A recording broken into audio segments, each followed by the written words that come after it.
Great. So I've just connected the system. I'm now going to connect to the Zoom so that I can see everyone at the same time. Just a second.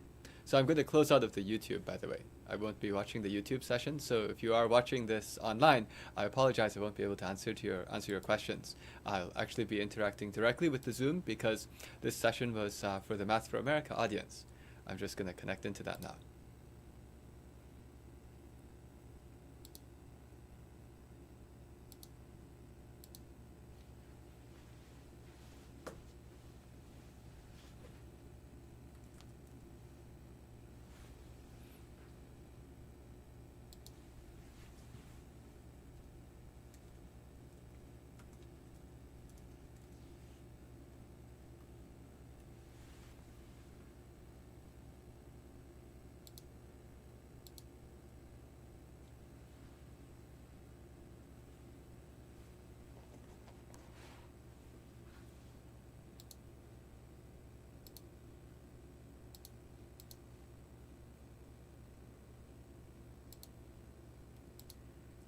Wonderful.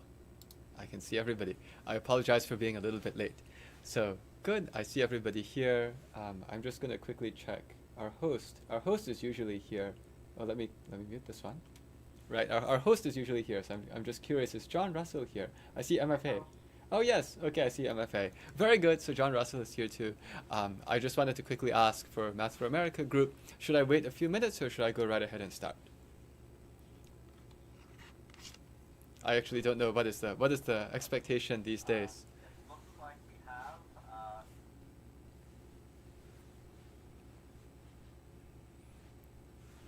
okay, so it's going to be a 5-second delay. All right, so it looks like we have 165 people. Maybe we'll start at 5:35. Okay, that sounds good. So in that case, we'll start at 5:35, and that also helps me to sense the delay that we have on the time. We're using some kind of an ultra low latency, but ultra low latency is still about 2 or 3 seconds of lag time. Actually, while we're waiting for the rest of the Math for America group to come, maybe I'll just make a comment for those of you who have tuned in from YouTube who aren't necessarily part of the Math for America teacher community. You have just accidentally tuned into a live stream where the primary purpose of this was that I was supposed to give, I enjoy giving these seminars to Math for America teachers every spring. I usually do it 3 times every spring, and normally it's in New York City, but because of the COVID-19 restrictions on travel, I've been doing everything by live broadcast instead.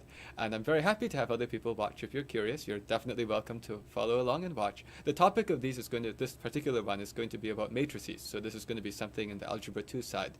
But again, the primary focus was to talk to the teachers. And so I won't be able to look at the comments that are inside the YouTube chat. I actually do not have the YouTube chat open. Instead, I'm actually looking at the comments that are directly asked inside the Math for America Zoom stream.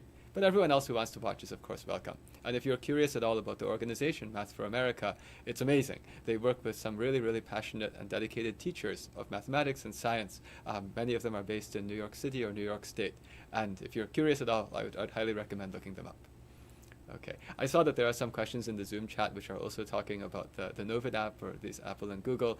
I would rather not use this time to discuss those, only because this particular session we went back to matrices. Actually, I decided that I did promise you a class that was about matrices, and so I went and thought about some of those topics that I did not know the answers to, and I'm going to share with you some of the answers that I think I figured out.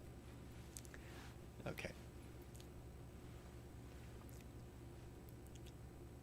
Oh, so I'm seeing some comments inside the chat in the Math for America chat saying about hearing me on YouTube but not seeing me. I think that the video is in at this point. I think that the video link is up. Oh, the sound needs to be turned up. Well, that's a different issue. I could also talk louder, but let me just go around to the microphone. I'll crank up the sound. That's actually oh, I can do it from here. Oh, well, I think I have to do it in front. I'll crank up the sound. That's not a problem.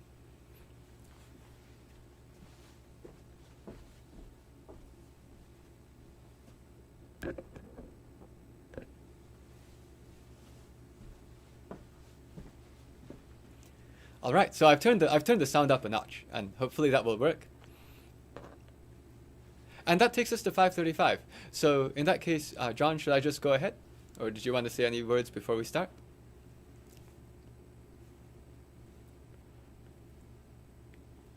No, just that we're excited for this last session. Yeah, thank you. Great. Well, thank you everybody for being here. I want to go back to the original topic of this particular professional development session, which was matrices. And so the first one that I gave about matrices was talking about this notion of matrix multiplication. Today, I wanted to talk about another topic which I was curious about. In fact, I myself never had worked out the details quite so clearly until thinking about this lesson for everybody, which is, what is the point of the determinant? And not what is the point of the determinant, but why is the determinant this very, very strange formula? So I'm curious about the determinant.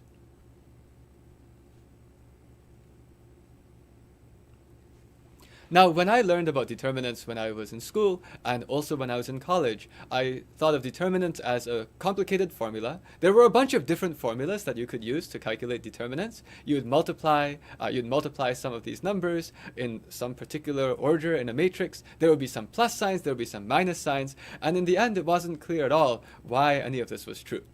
So now, what I want to talk about is maybe a different origin point for why we might care about determinants. And that origin point is actually the origin point of why people do care about determinants, especially when you study this multivariable calculus. In fact, determinants are very related to areas. So I want to start by saying, we have a fancy word determinant, but instead let's just start talking about areas of parallelograms. And let's see if we can find efficient ways to find areas of parallelograms. So let's do this. Area of parallelogram. Now, the area of a parallelogram is just base times the height. We know that. But the parallelograms are very fundamental if you're trying to do calculus eventually, multivariable calculus to be specific, because you sort of split apart space into parallelograms, sort of like how you could tile space with square tiles. And suppose I want to know the area of a parallelogram, which is just in two-dimensional space. I guess I have to specify the coordinates of the parallelogram. And here's one way I could think of this. I could think of trying to find the parallelogram where I have, I guess I have some point, I have some line over here, and I have some other line over here. So I'm making these vectors. These are vectors from the 0. So this is the origin, 0, 0. And we could make up anything we want. I could imagine that first point over there, that's 1, 1. And this other point over here, oh no, that looks like I would get fractions. I don't want 1, 1. I want 2, 2. I just would rather avoid fractions because we don't actually need fractions to understand this concept. If that's 2, 2, maybe this is something like 4, 1.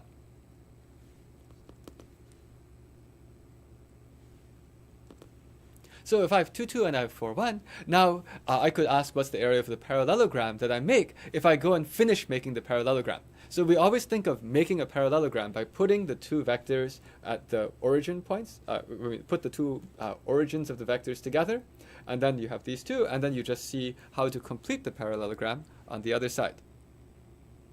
So this would be a parallelogram. Actually, if you look at this question right now, this question doesn't look like it would be any fun. I mean, this thing looks like it might even be hard. I mean, I might have to go and, I guess, dissect the space into some funny way. I could break this into triangles if I wanted to. And at the beginning, it looks like it would be a hard problem. But now we're going to start using some linear transformations. That's actually what they're called. But we use some ways of converting this parallelogram into an easier parallelogram to study. And what we're going to do is we're going to think about what it does to the areas. So here's where we're going to just think about areas. Even though the topic is on determinants, we're just going to run the entire thing based on areas of parallelograms. And all we need to think about are the geometrical formulas and geometrical insights. The first is, you see, I see a 2, 2. And at first I'm going to do this one just with some ad hoc methods. And eventually we'll see how we can turn this into something systematic. I have the 2, 2. Now with this 2, 2, I could, if I wanted to, decide to reduce the 2, 2 to a 1, 1. I'm sort of thinking of vectors, but you don't even need to think about vectors for that. It's almost that I want to pull this one down and almost have half the parallelogram. You see, if I went and made half the parallelogram, then certainly the area of the whole parallelogram is exactly double of the area of the half parallelogram. So that'll be useful.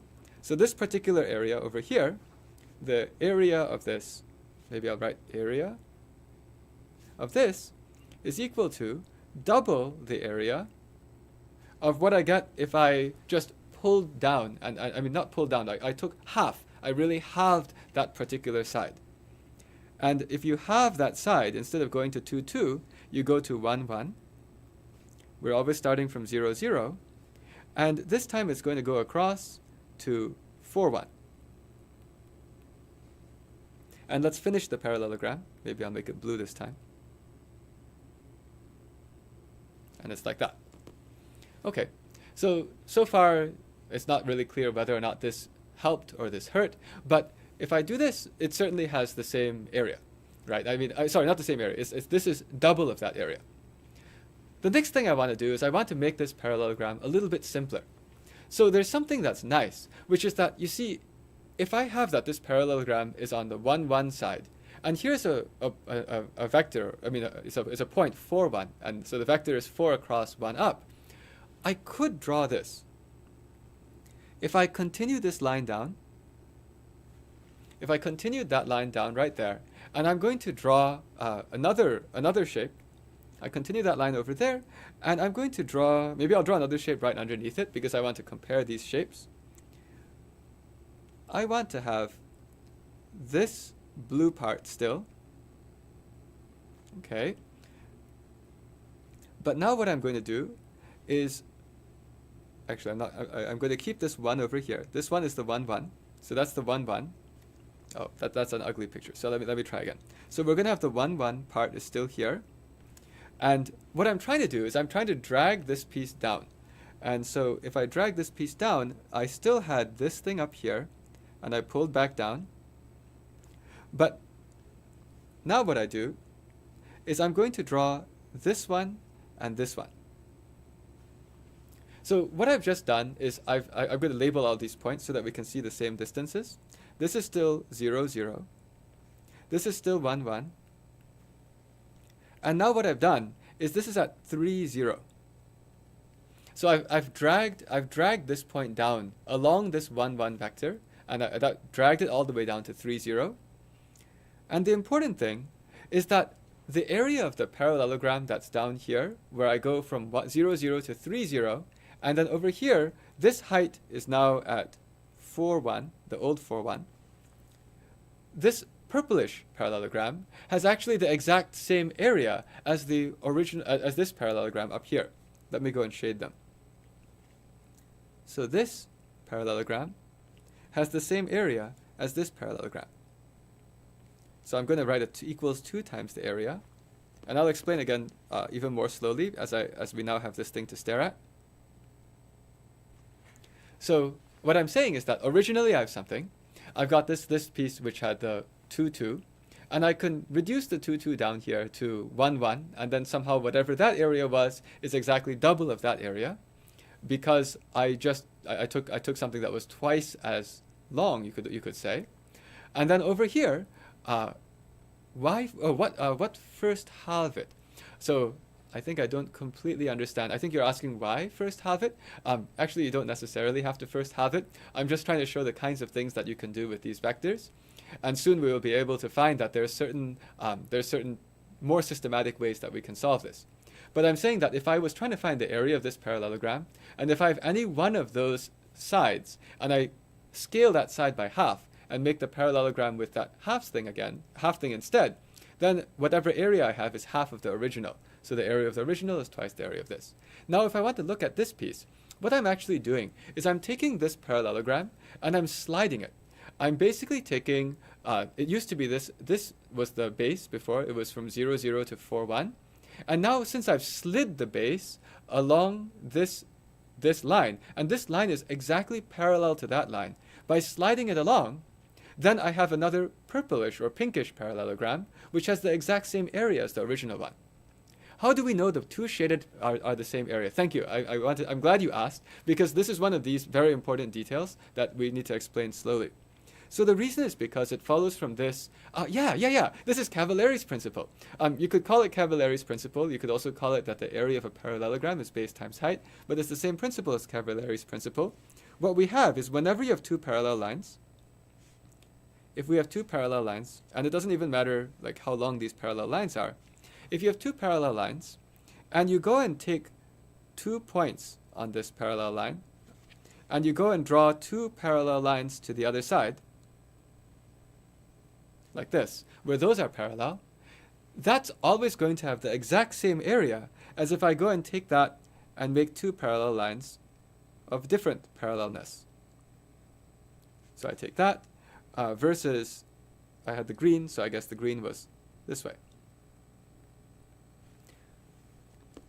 And the easiest way to see why this is true is this thing that people are calling Cavaliere's Principle. You could imagine that this is like I often think of it like a deck of cards. If I just have a deck of cards stacked up like this, and it's stacked up in a tidy way, it looks like a rectangle. Of course, it's three-dimensional, but it looks like a rectangle if you look at it straight on. And then if you take this pile of cards and you whack it a bit this way, then it slides across. But even though when you whack it this way, it slides across, the volume is the same, and certainly the cross-sectional, the profile that you see from here, which is the area, is also the same. And that's what's going on here with these two lines. If I have these two parallel lines, I could think of it that the area of these parallelograms is sort of made up of lots of little cards.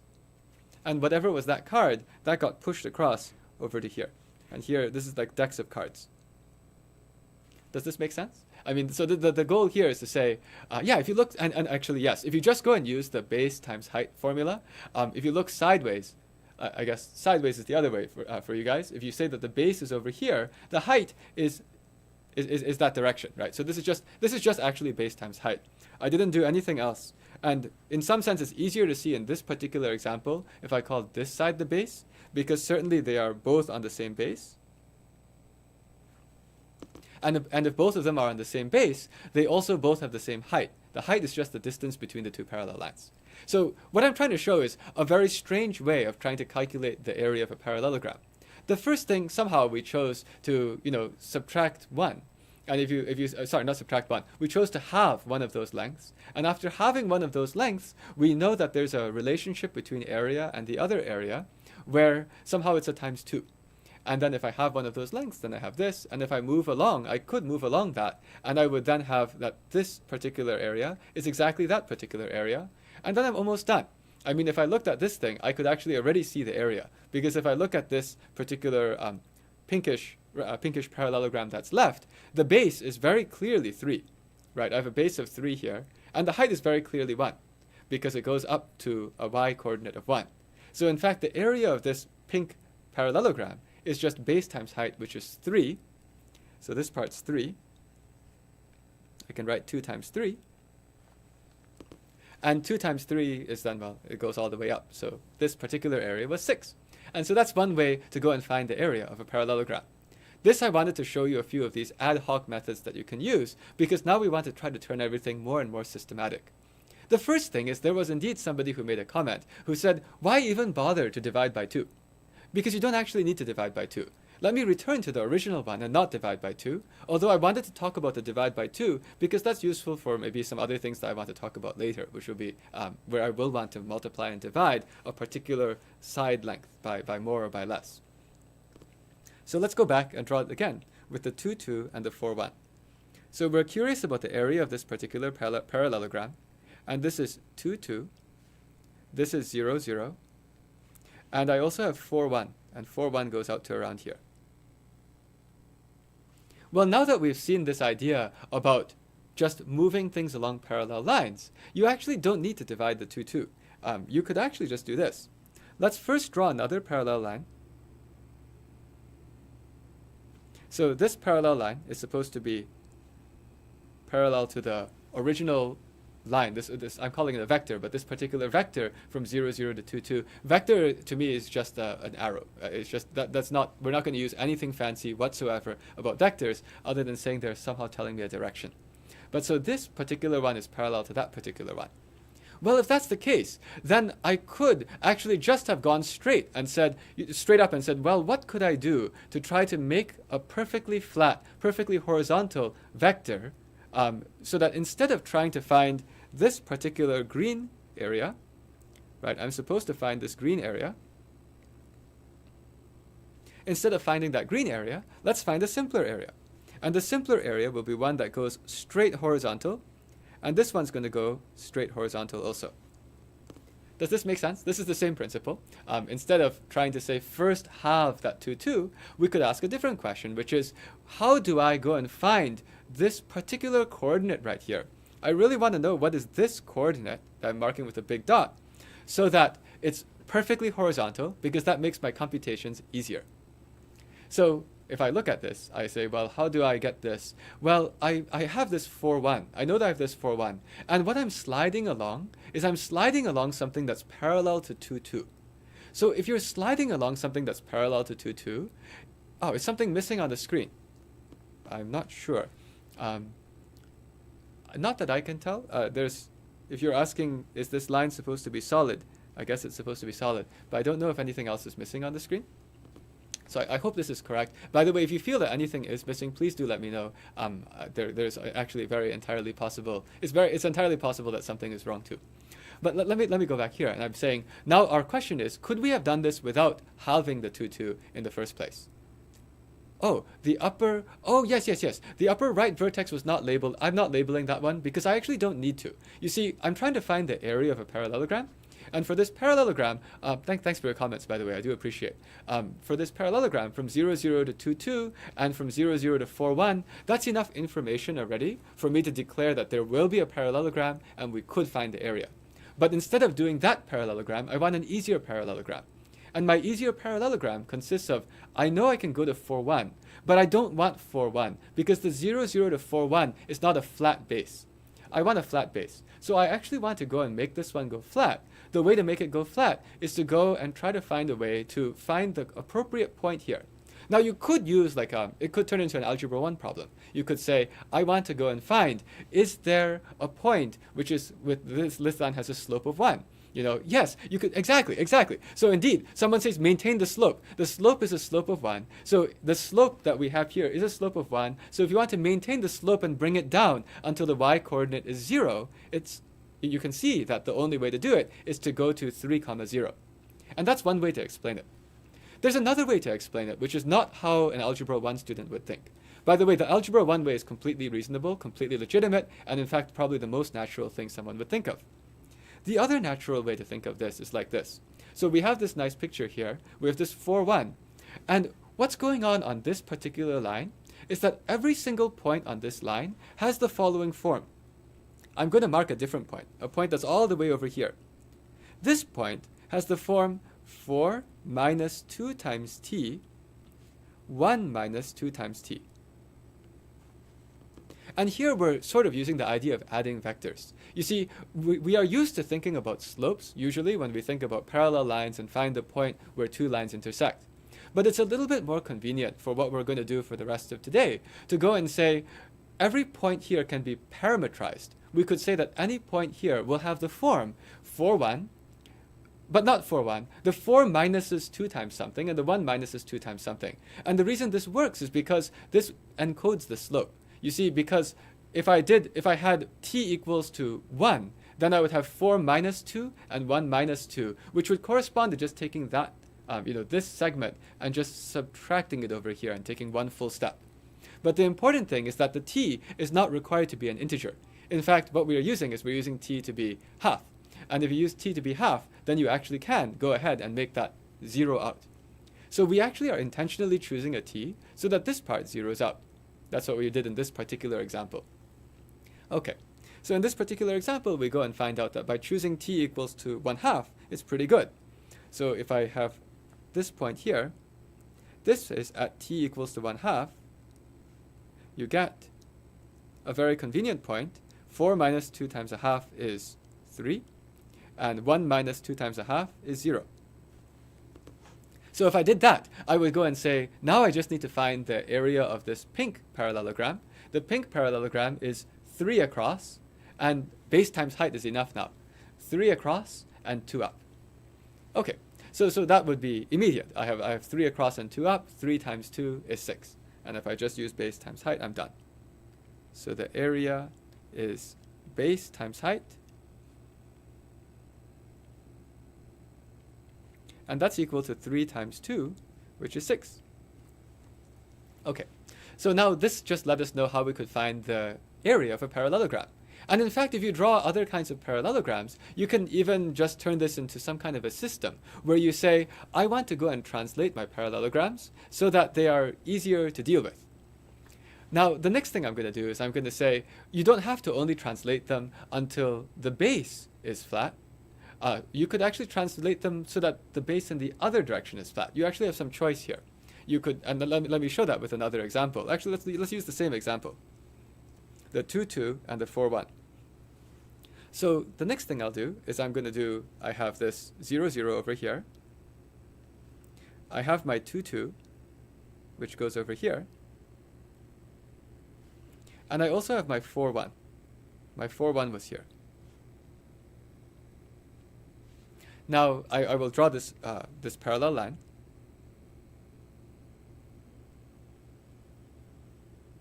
And if I draw this parallel line, you could also have another choice. You don't have to make this one go where you don't have to choose the point so that the base of this pink one turns into a horizontal line. You could also make it a vertical line.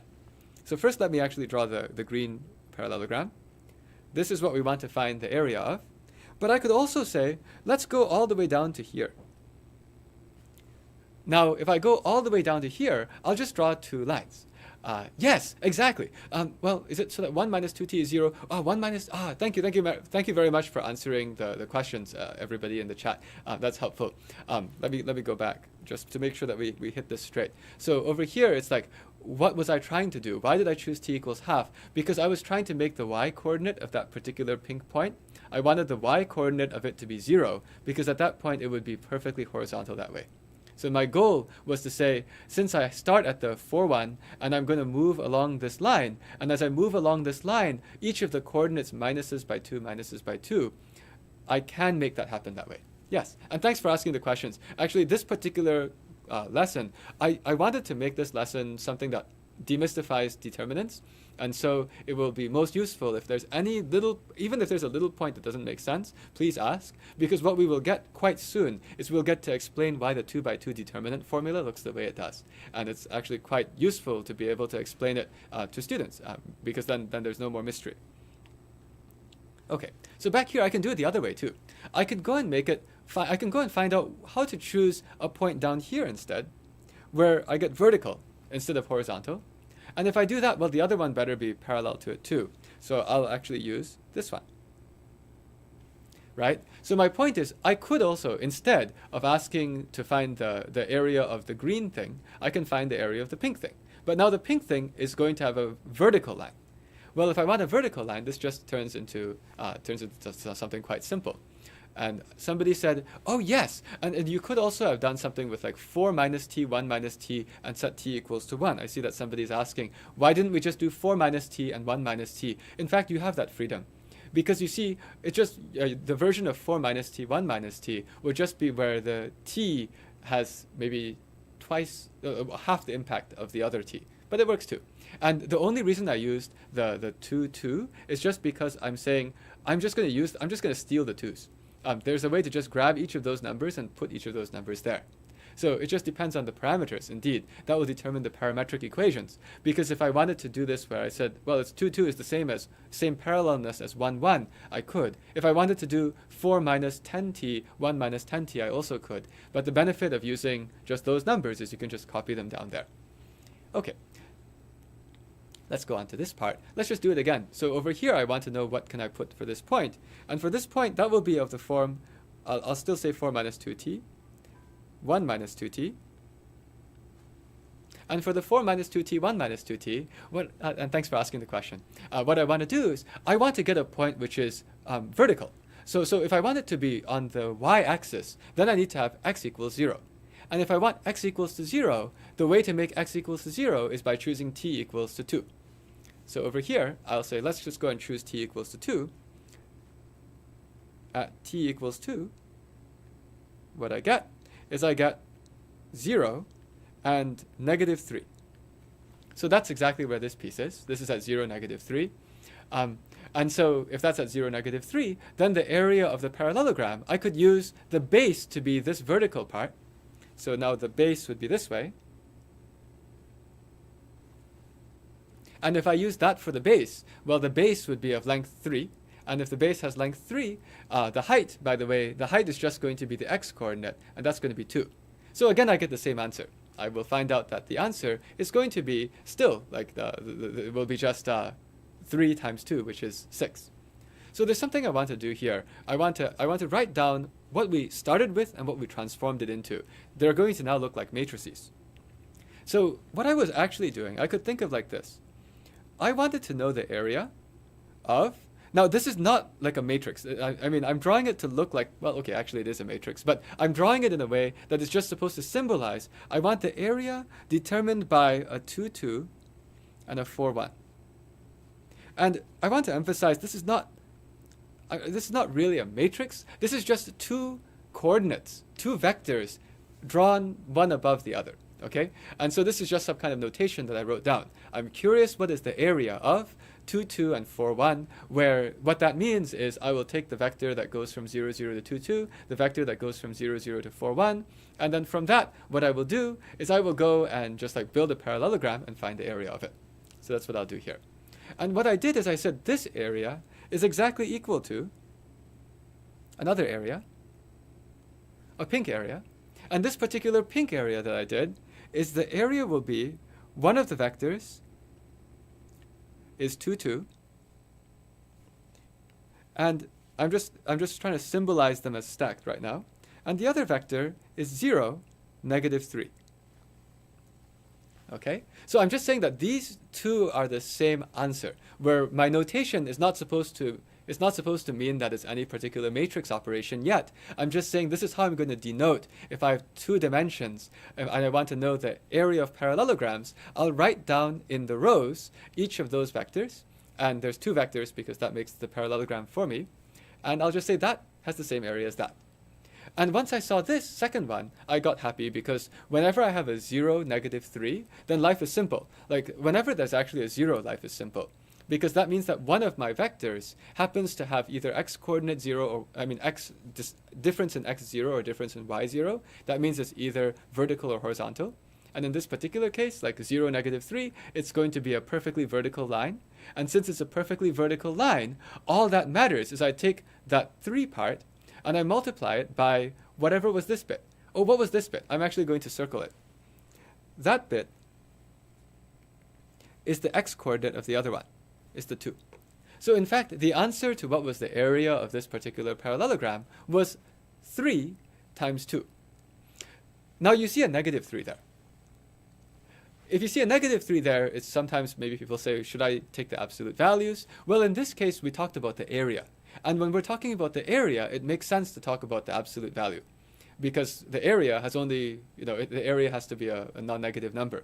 Except that we might actually occasionally be interested in signed areas.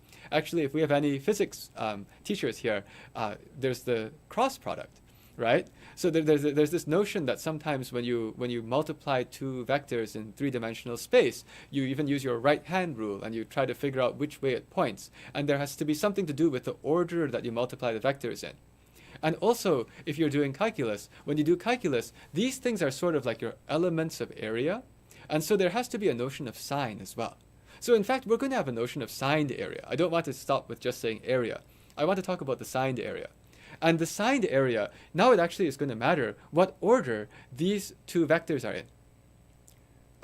You make gang signs with the right-hand rule in the physics class. Well, here's what I'll say. When I took physics, it just suddenly occurred to me that left-handed people have an advantage when they're doing physics problems, because they can write with their left hand while they're still using the right-hand rule, whereas the rest of the classroom is kind of doing this thing and then writing with this and then this thing and so on. Okay? Oh, I like this. Somebody asked, would there be a reason to transform twice to make a rectangle? Well, why not? Let's just do that. We can do that. And in fact, what we're seeing that we can do some interesting transformations. That's what we're really doing here. Okay? So I want to do that. Before I do that, I just want to finish my comment about signed areas, because actually I'm going to say we could choose to define a signed area here to be that the area of this, the signed area was negative 6. And the notion of signed area would be if I flipped these 2 vectors, in the sense that if I said the area where the first one is 4, 1 and the second one is 2, 2, somehow that is the opposite sign of the area where the first one is 2, 2, and the second one is 4, 1. And this is very, very useful whenever I see that we have some physics. We have physics teachers here. And indeed, when you want to understand current in a magneto for a small engine, right? So for these kinds of applications, the sign is very, very useful. And so, yes, so we'll be talking about signed area here, but even if you think about normal area, this thing seems to make sense. This makes sense. Okay, but I like your question. There was another question which was, what if we transform again? Why not?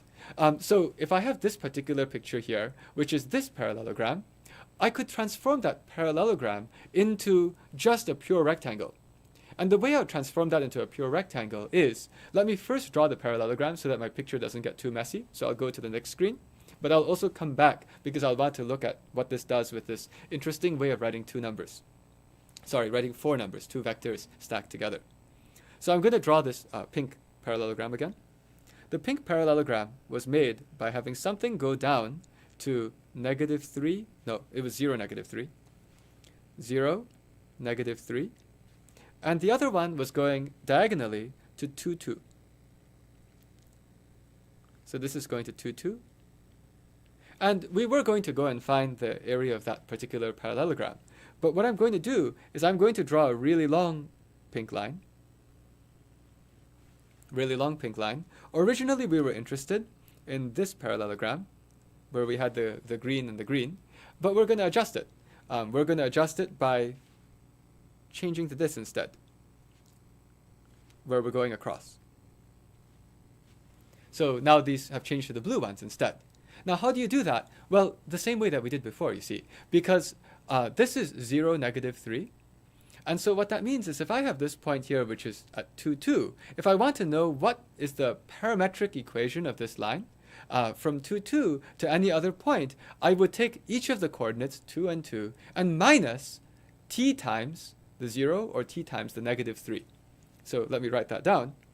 Any particular point that I have, including this one, has the coordinates of the form 2 minus 0 times t and 2 minus -3 times t. And of course, we could have actually just simplified this a lot and said it's just 0 and 1. So it's basically just 2 comma anything. And that's true. But the reason I'm writing this is because this is the very general way to keep doing the same kind of operations over and over again. Basically, I'm saying if I want to slide if I have a point, and if I want to slide the point along something that's parallel to one particular vector, all I need to do is just keep subtracting a multiple of that vector. So from the first coordinate, subtract a multiple of that. From the second coordinate, subtract the same multiple of that. Or you could have added. Whether you add or subtract doesn't actually make a difference. But once I do this, then it becomes, what I want to get is I want to get a y coordinate of 0. And if you want to get a y coordinate of 0, you look at this piece over here and you say, how do I get a y coordinate of 0? I get 0 at t equals, what is this? This might be hard. Minus 2/3 maybe? I'm not sure. Maybe it's minus 2/3, maybe it's not. My arithmetic is not great. But so I think it's minus 2/3. So if we have this minus 2/3 for the t, then that's going to be 0. And then you say, well, actually, the reason I didn't care about this is because if you look at what it does to the x-coordinate, the x-coordinate doesn't care. You're minusing 0 times t anyway. So it's just going to be 2. Right? So no matter what, we didn't have to do all this work. And that's actually a useful, I'm emphasizing that point because that is a point that comes up as we're doing this calculation with just the rows, with just the 4 numbers in a box. You see, it doesn't actually matter all of this, like what the t is, that will stay at the 2. And so if I want to say what the area of what I'm playing with now, well, this is just going to be the point 2 and 0. Okay, and that means that now I want to say that my area is the same as the area of something which is going 2, 0 and 0, -3. So those are now my 2 vectors that I'm playing with. So let's go back here. So that's equal to the area of something where the numbers are 2, 0 and 0, -3. And so actually, as I was doing all of these, I was using this Cavaliere principle idea where somehow this and this have the same length. And as I'm going all the way across, I now have something very simple. Actually, whenever you look at a matrix, whenever you look at the 4 numbers like this, which are like two, well, it's non-zero. Actually, that's the wrong way to put it. Whenever you look at something and it's diagonal, diagonal is a great situation. If it's diagonal, that means that if I wanted to actually draw what that looks like, the first vector, it has only x-coordinate and no y-coordinate. That means the first vector is on the x-axis. And the second vector is on the y-axis. So the area is just going to be the product of the 2 times 3. And if I was doing the unsigned area, I would take just the absolute value of those. But what I'm trying to show is that if you wanted to know the normal unsigned area of a parallelogram, here's a recipe. If I had 2, 2, 4, 1, I can turn it into 2, 2, 0, negative 3, and I can turn it into 2, 0, 0, negative 3. Now, I did all of that by drawing lots of pictures. But you don't need to draw any pictures. Does anyone see how you can do it straight from the numbers? I mean, actually, what did I do? From the first thing, what I did is I kept the top row. So the top row is still as it was. 2, 2 is still 2, 2. And what did I do to the bottom row? Actually, this is directly related to how we solve systems of equations by Gaussian elimination. Yes! So basically, this is systems of equations. This is actually something that I think would be quite interesting to show students who are curious in Algebra 2. You know, like, why do systems of equations and determinants have anything to do with areas? Well, it turns out that the area stuff is just because all we're doing as we do the row minus another multiple of a row, all we're doing is we're actually just translating a vector along something that's parallel. So it's got this Capillaries principle like the deck of cards. I see there's a question. Are transformations related to row operations in matrix arithmetic? Yes, they are still equivalent vectors or equations. Effectively, what's going on is we're using this two-dimensional drawing to show how the equivalence is an equivalence of area. So as I do this shift, when I took one of the rows minus a multiple of the other row, that's exactly what this is. This is one row is 4, 1. Multiple of the other row is t times 2, 2. So I'm just taking one row minus a multiple of the other row. And what happens is when my whole game was just called find area, well, when I'm finding area, then it's just going to have the same area. So this is showing a connection between areas and solving systems of equations. Okay, so actually all I did is row operations. This second piece, right, that's from the first one to the second one, people commented, all that happened here was I said for row 2, again, I don't know how people usually write these, so I'm just going to make up my own notation, but this is somehow row 2 is just going to be replaced by row 2 minus 2 times row 1. And the really important thing is I can add or subtract any multiple I want of any other row. And well, okay, I already jumped ahead of myself. If I have three, in three-dimensional space, you can actually do the same thing. But in two-dimensional spaces, which is where we're going to play for a while, it's just the other row. And you can subtract any multiple of it until you get that. And now that will have the same area. That's the beauty. It's the same area. And you get excited as soon as you see a 0. Because remember I said, as soon as you saw the 0, we already know this 0, negative 3. That's going to be something on the y-axis. So I just need to take that 3, the length of it, and multiply it by the x-coordinate, which is the 2. But if I felt like it, I can actually still do another row operation. Effectively, what this is showing is if you do any row operations, it does not change the signed area. When I say row operations, I mean these kinds of row operations. But other kinds of row operations do something else. If I care about the signed area, if I ever exchange two rows, that actually flips the sign of the area. For students who are learning this the first time, that might be more confusing than we need. So maybe we don't need to go into that part. However, for anyone who wants to understand about the signed area, it's just that every time you do a switch of two rows, that's just sort of the same as the right-hand rule. If you switch the order of your vectors, you get the other direction. And another thing that we also saw, we saw a row operation right at the beginning. The first thing that I did was not something so tidy. The first thing that I did was I said, well, the area is going to be twice of another area. And that's something else we can also do.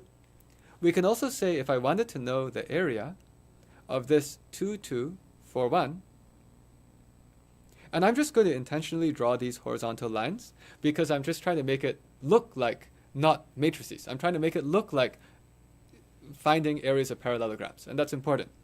And so if I do that, that's going to be equal to double of area, where what we had was 1, 1, and 4, 1. So if you remember, that was what we did. We just basically shrunk that one in half, and we said, well, that will make half of the parallelogram. That makes sense. And this, by the way, is also a row operation that you're used to doing when you're solving systems of equations. Except that when you solve systems of equations with this kind of row operation, then what you do is you actually normally just don't write the 2. You just go and say, I just divided the whole equation by 2. There's a question. Why is that equal? Oh, thanks for asking. Why is that equal to 1/2 the 1/2 times the area of 1, 1, 0, 3?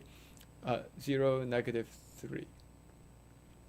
Okay, so I think, oh, no. I'm not there yet, right? So I just did one step first. The first step I did is I said, if I have this particular thing I'm playing with, if I take one of the vectors and cut it in half, and instead I go to 1, 1, then it clearly cuts the area of the parallelogram in half. And how would I explain why it does? The way I'd explain why it does is because it's got the same base, and the height will be half of the height. This is like some geometry fact. Geometry fact of if I have a midline that's running through a parallelogram, that's going to be half the height of all the way up. And so this first one, the green one, will be twice of, I guess I should have used yellow. It would be the yellow one. But now once I have this, I could continue the row operations. I just keep the 2 sitting there. So there's a 2 sitting there, and now I could just say, let's take row 2 minus 4 times row 1. I could do that if I wanted, or I could take row 2 minus 1 times row 1. In fact, you can do that too. Let's do that one. So if I took row 2 minus row 1 and put that in row 2, so I'll say this is equal to 2 times area row 2 minus row 1. So I keep the 1, 1, and now this is 3, 0. That's also okay. I mean, I just did something else instead. And this I can use to also go and find the area of a parallelogram. In fact, I can just keep playing with row operations, which is not bad. If I have this 1, 1, 3, 0, and again, the way I did that, maybe let's put this down so in case anyone wanted to take notes what we were doing, we took row 2 and we replaced it with row 2 minus row 1. And that ran into my head. So that's what we have here, and that's this piece. But I could keep going. I could turn this into a rectangle if I wanted to. And over here, what I would do next, maybe if I wanted to turn to a rectangle, I want to clear out this 1. And the way I'd clear out the 1 is I would subtract 1/3 of row 2 from row 1. And as you can see, I don't really need to care how much of row 2 I subtracted, because all that does is it wipes out what's here, and the other one, the y-coordinate, doesn't change. So that's why it doesn't really matter how much I subtracted. But if I did it, I would get 2 times the area of, and here I take row 1 minus 1/3 of row 3 to get 0, 1, 3, 0. So I have this. And this was just simply by subtracting row 2. Oh, is that what I said? No, a third of row 2. Okay. And now when I have this, I can say, what's the area of this piece? Well, this one is another rectangle. It's basically 0, 1, and 3, 0. And so if I was to look at it, this particular one is just 0, 1, which is going up, and 3, 0, which is going across this way. That area is going to be 3. And so if I multiply them together, then I would get 2 times 3, which is 6. On the top, this is interesting, because on the top I have, actually I should be careful. I should be careful of this. So if I just said normal areas, in normal areas I would say the top is also 6. But this is where the signed areas, if you have students who want to go into this, the signed areas are interesting. What we're basically seeing is that when you flip the order, it becomes, the sign can flip. So if I was just sort of multiplying the 1 and the 3, that looks like just positive 3. However, that's because they're not in the right order. I basically have the thing that's going in the y-axis first, and then the thing that's going in the x-axis. Whereas this one is first the thing that's going in the x-axis, and then the thing that's going in the y-axis, which happens to be negative. Okay. But I think the important thing I wanted to show was that somehow this is an efficient way. If somebody gave a problem called find the area of a parallelogram, in fact, the most efficient way to find the area of a parallelogram is to do something like this. So I guess the next thing that's natural to give students is let's just try to find the area of a complicated parallelogram. So now let's go and try to find the area of a parallelogram where I'm going to give 4 bad numbers. I want to have a parallelogram where these numbers are 2, 3, 5, and 7. Okay, so now this, if you actually wanted to draw this, this would be painful because you would need too much graph paper and the thing would stick out because if it's 2, 3, 5, 7, the 5 7's already very long. And ultimately, the farthest they go is as you add these vectors up, it'll go to like 7, 10. So it's huge. It's not a good problem to do. But now we can do it. So how would you find the area of 2, 3, 5, 7? Well, I guess we should do these row operations, right? So that's going to be the same as the area of. Now I'm going to need more space. I'm going to need more space, so I'm going to write this thing bigger. And I don't really need more space on top, so I'll keep the top at 2, 3. But now what do I do? Again, I would take these vectors and I would go and subtract. I want to take row 2 and I want to subtract some multiple of row 1. And if you can see, my goal is to go and do sort of how we're solving systems of equations anyway, because that's going to give me 2 perpendicular vectors. Minus 1. I think I don't completely understand what you're suggesting with the minus 1. I guess I could minus 1. I could take row 2 minus 1 times row 1, except that that's not going to be enough because I would like to turn this first thing into 0. So in particular, I'm going to be thinking of like, what is this row anyway? Well, this row is going to be 5, 7 minus a multiple of 2, 3. And indeed, I see that somebody has posted, like, you need to use fractions. Unfortunately, yes. So the only thing we can do to save this is that row 2 is going to be replaced by row 2 minus, you said 5 halves times row 1. Okay, and so this is, again, actually to people who are familiar already with solving systems of equations, this should work. Oh, wow, you guys are very fast. You actually figured out the area. I didn't actually think about I didn't think through the area. But let's see, what do we have? So if I have this particular piece, then it's 5 halves. So if I subtract, then the first thing is 0. That was the whole point. And the second one, I'm going to write down an expression. I don't want to simplify it. I actually want to write 7 minus, this is why I wanted more space, 7 minus 5 halves times 3. Now, there's a reason I wanted to write all that out. And there's also a reason why I chose 4 prime numbers. The reason I chose 4 prime numbers is so you don't get easy cancellation, so that we can actually see a formula starting to spit out of this. So like if that's what I have so far, again, we liked the way of, they may have cheated. I see somebody saying, because they know exactly what we're supposed to do here. But if I have this particular thing, the next step was to do another row operation to wipe out the 3. Because I would like to have something which is a number, 0, 0, and a number. And so I just take row 1 minus some horrible multiple of row 2. I don't know what it is, but the good news is we don't actually care. If you take row 1 minus some multiple of row 2, just because this is not 0, if you look at this, this is not 0. Actually, I guess you have to calculate it, but it's not 0. And if I took, you cheated using the determinant, exactly. If I take the row 1 minus some strange multiple of the second row, that will get rid of the 3. So I can write this is equal to the area of, there's a 2 here, this goes to 0, and I just keep the exact picture that I had below, the 0, and the 7 minus 5 over 2 times 3. And what I did in the second operation is I just took row 1 and I replaced it with row 1 minus something, some mess, times row 2. And when I say some mess, it's actually just some number. I don't actually care what the number is, but I could figure it out. I would just go and have to figure out what is, I guess, 3 divided by that thing, which doesn't look like fun, but you could do it. But once you do it and you subtract, you get this. Now what? So the value of this is, now I get to multiply. And if you multiply, what do you get? So the area is then, this is the part that is like the x-coordinate is a 2, so it's going horizontally by 2. Y-coordinate is that thing, whatever this number is. And so the area will just be the product of these two on the diagonal. And once you multiply them, you get 2 times 7 minus 5 times 3. Wow! And that's the determinant. So that's the determinant formula. So you see, I did this with 4 numbers, 2, 3, 5, and 7. If you did it instead with an A, B, C, and D, what you would get is that the signed area of the A, B, C, D is just your normal AD minus BC. So we actually just got the 2 by 2 determinant formula popping out naturally by just thinking about areas. And if you think about why people use the 2 by 2 determinant formula, it's often to find out if your two equations are linearly dependent. It's like if my xy equation and the other xy equation are just multiples of each other. Well, of course, the area of that thing, if you go and take two vectors which are parallel, it's not going to give you a parallelogram. I mean, you're going to get an area 0 parallelogram.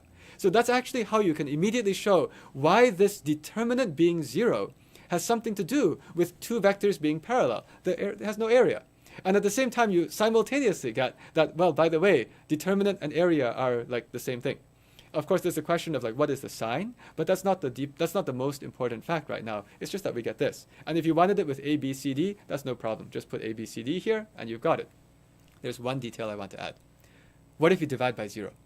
So if you were worried about, like, what if you divide by 0? Can I do this in general? Like, what if the 2 wasn't a 2? What if it was a 0 there? Well, here's how you get out of it. What you say is, suppose I had to deal with a 0.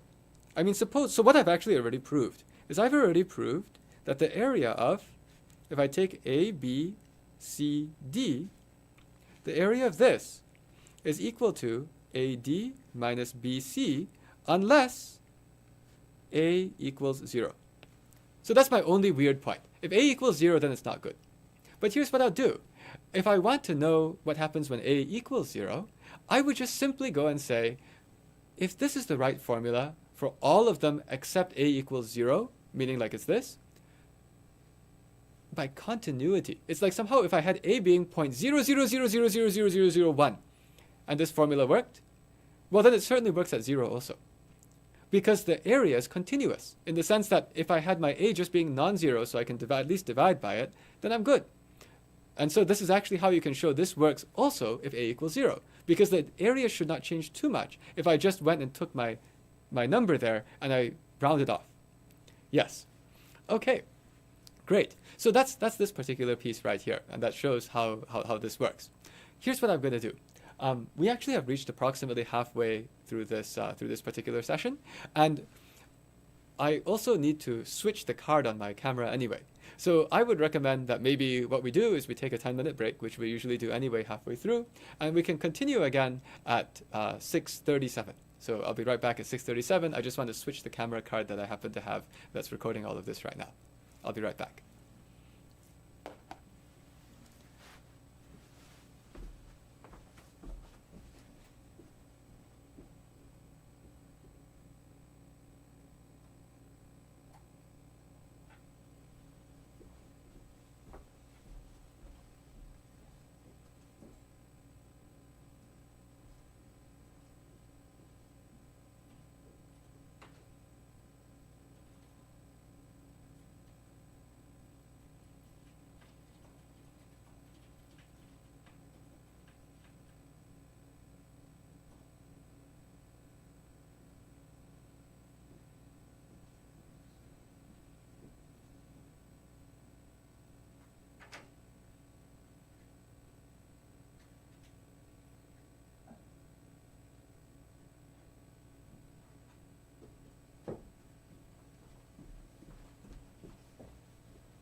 Okay, I'm back. I'm just gonna check on the calculation. So I'm just checking on the comments.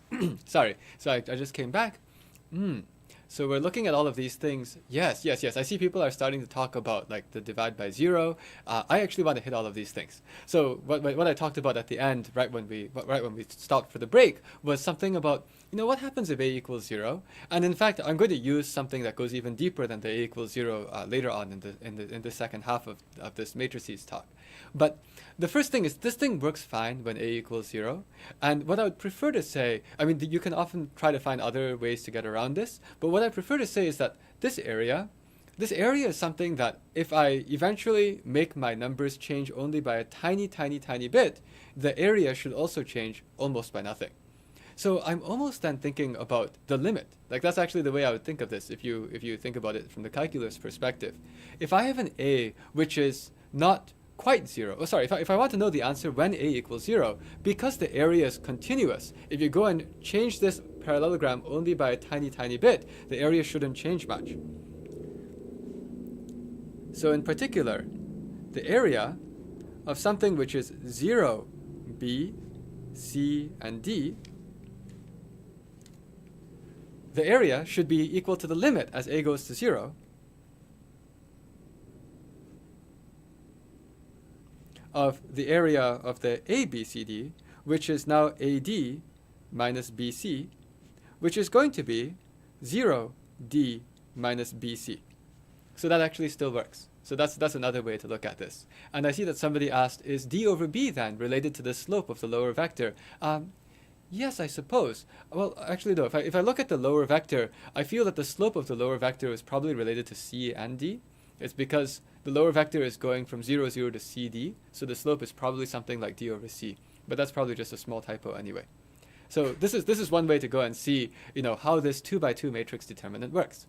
There's something else I want to also hit, though, which is this concept of signed area. Because at the beginning, when people are thinking about areas, areas are always non-negative numbers. So what's a signed area anyway? Now, there is a way to understand why the signed area should be the way it is. In particular, the most important part about signed area is that if I flip the two vectors, then the sign changes. But there's something even more fundamental that can help to explain what the idea of signed area is. So there's something even more fundamental to understand what the point of the signed area is. You see, if I have two vectors, actually I just realized that my sound keeps going on this phone, so I want to make sure this phone stops making these dinging noises that are irritating the audience. Great. Yeah. So my situation here is that if I have these areas, the areas scale nicely if I go and scale and multiply a row by a number. So we already saw that somehow if I have an area of this 2, 3, 5, 7,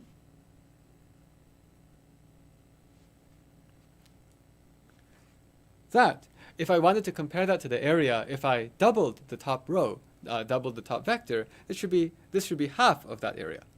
So this should be half of the area of what happens if I just double the top row, and I get 4, 6, 5, 7. And if you ask anyone, they would say that seems like an extremely satisfactory property. Like, I should expect that if I have two vectors making a parallelogram, if I go and take one vector and make it 3 times as long, then the parallelogram will have base times height, where maybe base went 3 times as long, so then the area should times 3. That makes sense. Now, we would like to have something that is consistent all the way with negative numbers too. So you see, it would then make complete sense to say if I want to have a signed area, then if I multiply the top row by minus 1, then the area should flip. So this is how you can explain why signed areas make sense. It should make sense that the signed area of -2, -3, and 5, 7, that looks like 57, just a second, 5 and 7, that should be equal to minus of the area of 2, 3, and 5, 7. And the purpose of this is to make it so that we have some consistency in whenever I have a multiplication of a row by a number, then the area multiplies by that number. So that would let you have consistency all the way through. This is useful because sometimes you might want to even eventually take some linear combinations. So that's what it's called, of different rows. But it's useful to be able to say, like, if I wanted to know what happens if I multiplied a row by 5, well, the area would do the same as first multiplying it by 6 and subtract what happens when you multiply it by 1. That's sort of like a distributive property type of thing. Okay, so now, if I have this, I can try to use this to explain, like even with this idea alone, I can use this idea alone to explain why the signed area of two vectors, the parallelogram made by two vectors, why that flips in sign when I swap the two vectors.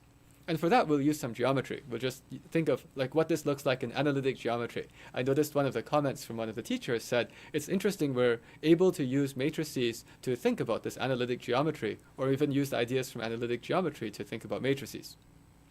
So what exactly happens when you take a vector and you scale by -1, multiply both x and y by -1?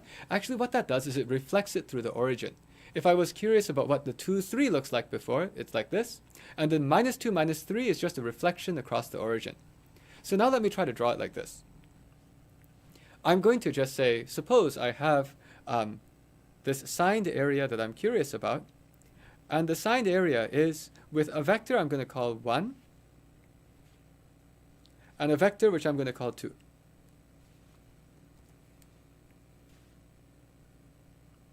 So here, I mean, I should probably call them v sub 1 and v sub 2, but I just felt like drawing 1 and 2 because I'm going to draw some arrows and I'm going to put 1s and 2s on their tips. So if I have this, most people are accepting that what should happen is this should be equal to negative of the area of what happens if I take minus the 1 and 2. So I will actually try to draw all of these down. I'll try to draw these like 1 and 2, and I'll start to do some interesting operations with them. So first let's draw the 1 and the 2. Suppose the 1 looks like this. This is actually how I generically draw any time I have a bunch of vectors. It's okay that the second one is somehow parallel to the x-axis, because when I'm doing vectors now, I'm not actually going to do any numerical calculations anyway. So I'll just draw this picture and we'll play with it. Now, what does the -1 look like? The -1, minus of the 1. That's just going to reflect the 1 across the origin, and the origin is right here. So I guess if that's the origin, I should write a 0. And the -1, I'll do in the pink, it's just going to be flipped across. Now we're going to be doing normal Euclidean geometry, like the geometry class geometry, and this will be a nice result from normal geometry. So this thing over here is minus the 1. Okay. Now I want to be curious. What happens here? What is this area, this signed area of the -1 and this 2? So I'm interested in the parallelogram made by this minus of the 1 vector and this 2 over here. If I want to know about the area of that parallelogram, that area of the parallelogram is the same if I go and move one of those vectors by dragging it parallel to another one. See, what I'm about to do is I want to write a chain of equations, of equalities. I want to say this equals this, equals this, equals this, equals this. And by the end, what I want to get is I want to get equals minus of the 2, 1. I want to flip these. I want to show that, I want to show the area of 1 and 2 is minus of the area with 2 and 1. So I'll write a bunch of things which are equal signs. If I want to do that, the only trick I know how to do is to say move a vector by dragging it parallel to another one.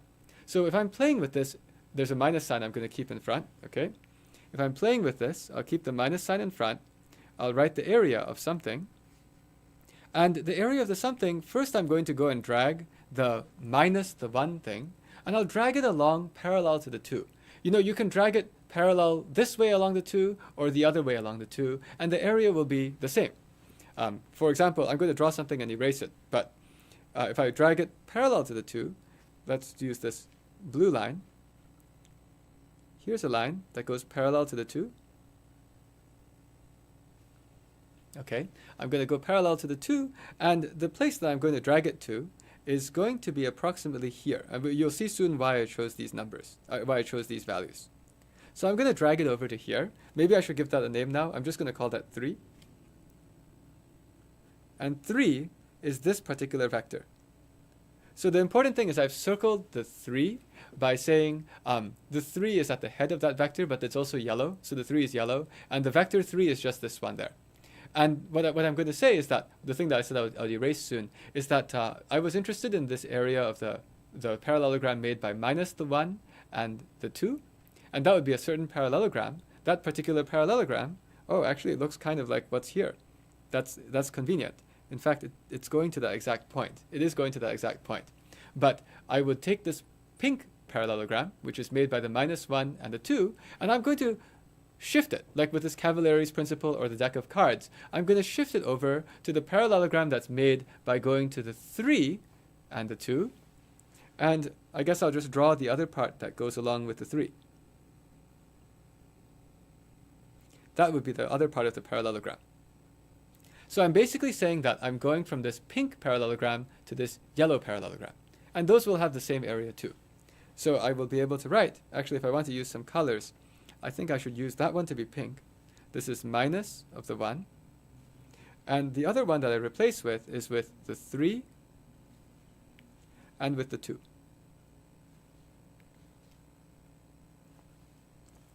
So I have that these are equal.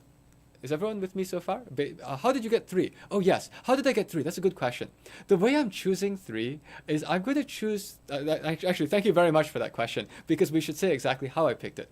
The way I chose this 3 is I actually chose the exact point which would make this pink parallel to that pink. So in fact, this 3 is a very carefully chosen point. I have this 1 which was there. I flipped the 1 over the origin to get the minus of the 1. The 2 stayed put. And I said if I was going to make a parallelogram with minus the 1 and with the 2, it would go to exactly this point. And that point is exactly where I'm going to put the 3. And that's a very, very careful choice. That point is going to be exactly where I put the 3. And note that there's some parallel lines things going on here, in that somehow this line is parallel to that line. That's actually how I chose this particular 3. And then, by the way, if I'm saying that this particular one is the 3, and it turns into this this yellow parallelogram instead, that yellow parallelogram, this line, is parallel to that line. Okay? But then what do I do next? So the next thing I do is I have this 1. Is it the resultant of minus 1 and 2? Yes, it is. So it's 3 is actually the negative, the minus of the 1 plus the 2. That is exactly where the 3 is. Yes, that's exactly where the 3 is. So now I have this minus of the area of going to the 3 first and then going to the 2. You see, my goal, why I'm doing this, is that I am actually trying to prepare myself to go, and I eventually want to turn the top thing into a 2, and I want to turn the bottom thing into a 1. And what I've just done, by moving this 3 over to here, I've gotten something kind of interesting. The 3 is over to here, and here's a line that's parallel to the 3. I'm going to draw a yellow arrow on it. So here's a line that's parallel to the 3. I claim that in fact this yellow line goes all the way through there. You see, what I've drawn is I've actually drawn a triangle with all the midpoints connected. So this is actually back to this is back to normal geometry. In normal geometry, if you have any triangle at all, and you connect the 3 midpoints together, you'll get another triangle, and all of those lines are parallel. And if you think about how I constructed this in the first place, the way I constructed this is I started with the 1, I flipped the 1. Well, actually, I started with the 1, and I started with the 2. And from the 1 and the 2, I can actually go and draw this whole triangle.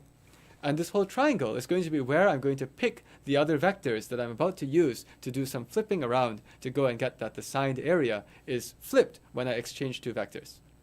So yeah, so just from the 1 and the 2, I could draw this whole picture by just like doubling that distance to go over there. It was a reflection. Take that, reflect over to there, and all the things are parallel. Everything that looks parallel is parallel. Because everything that looks parallel is parallel, now I can go and take this 2 and drag it along a line which is parallel to the yellow. The yellow lines are parallel. And so by dragging the 2 along this line, I can actually replace the 2 with 1. So I'm going to continue this equation, and that's going to be equal to minus, still the minus sign is still carried in front. And now I can write the area of, there's the yellow 3, which I don't know anything about. And the 2 is replaced with 1. So this is one of these, like, this is one of the very important steps, which is, it just works out nicely because of the geometry of what happens if you have any triangle and you connect the three midpoints. So from that alone, I know that by dragging this, this 2 vector parallel to this 3 vector, which is what I'm doing here, I'm doing the signed area with a 3 vector and a 2 vector. If I go and drag the 2 vector parallel to the 3 vector, I will hit the 1 vector. And so at this point, now I'm saying that the signed area that I started with, which was the signed area of a parallelogram, which was with the 1 and the 2, is the same as minus the signed area of what happens if I have the 3 and the 1. But that's convenient, because my goal was not to have a 3 on top, my goal was to have a 2 on top. So now I want to drag the 3.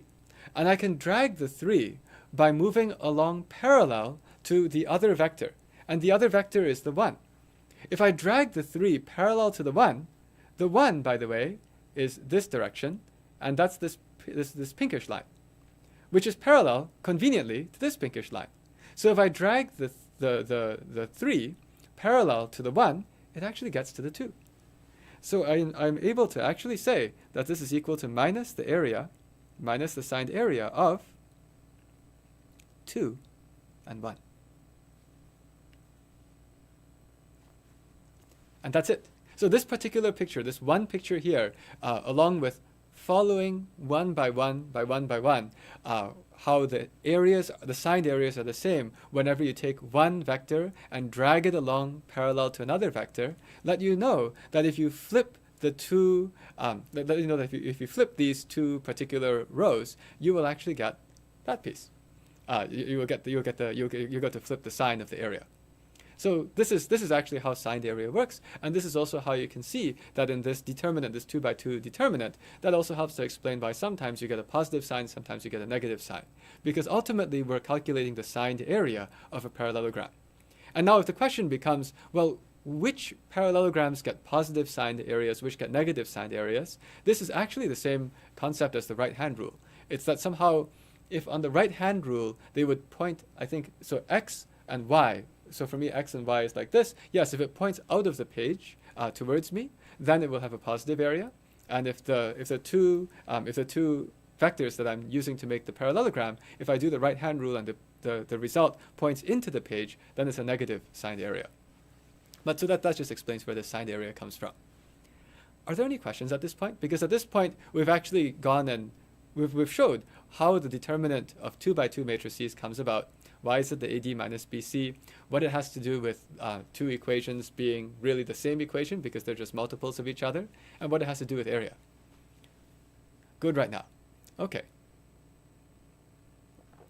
In that case, the next thing I want to hit is actually the 3 by 3 matrices, to go and talk a little bit about how could you try to apply any of this to 3 by 3 matrices.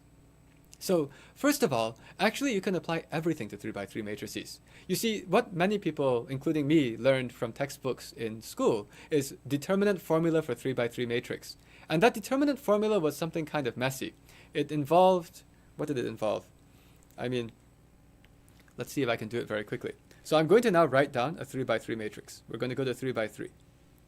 In a 3 by 3 matrix, oh yeah, and already I'm saying this is areas is the same concept, right? So we're going to talk about areas, or they're going to become volumes now. ABC, DEF, and GHI. Now it's very hard to draw three-dimensional pictures, but the principle is the same. That if you go and take like three vectors, you could make what's called a parallelepiped. You could go and take these 3 vectors and go and make not a parallelogram, but like something that looks like a block that's been pushed in multiple directions. And the important thing is, everything that we've done before carries over, in the sense that if I was curious about volumes, and if I have something like this, I can always go and take one of my vectors, which is like one of my rows, and I could add or subtract any multiple of any one of my other rows.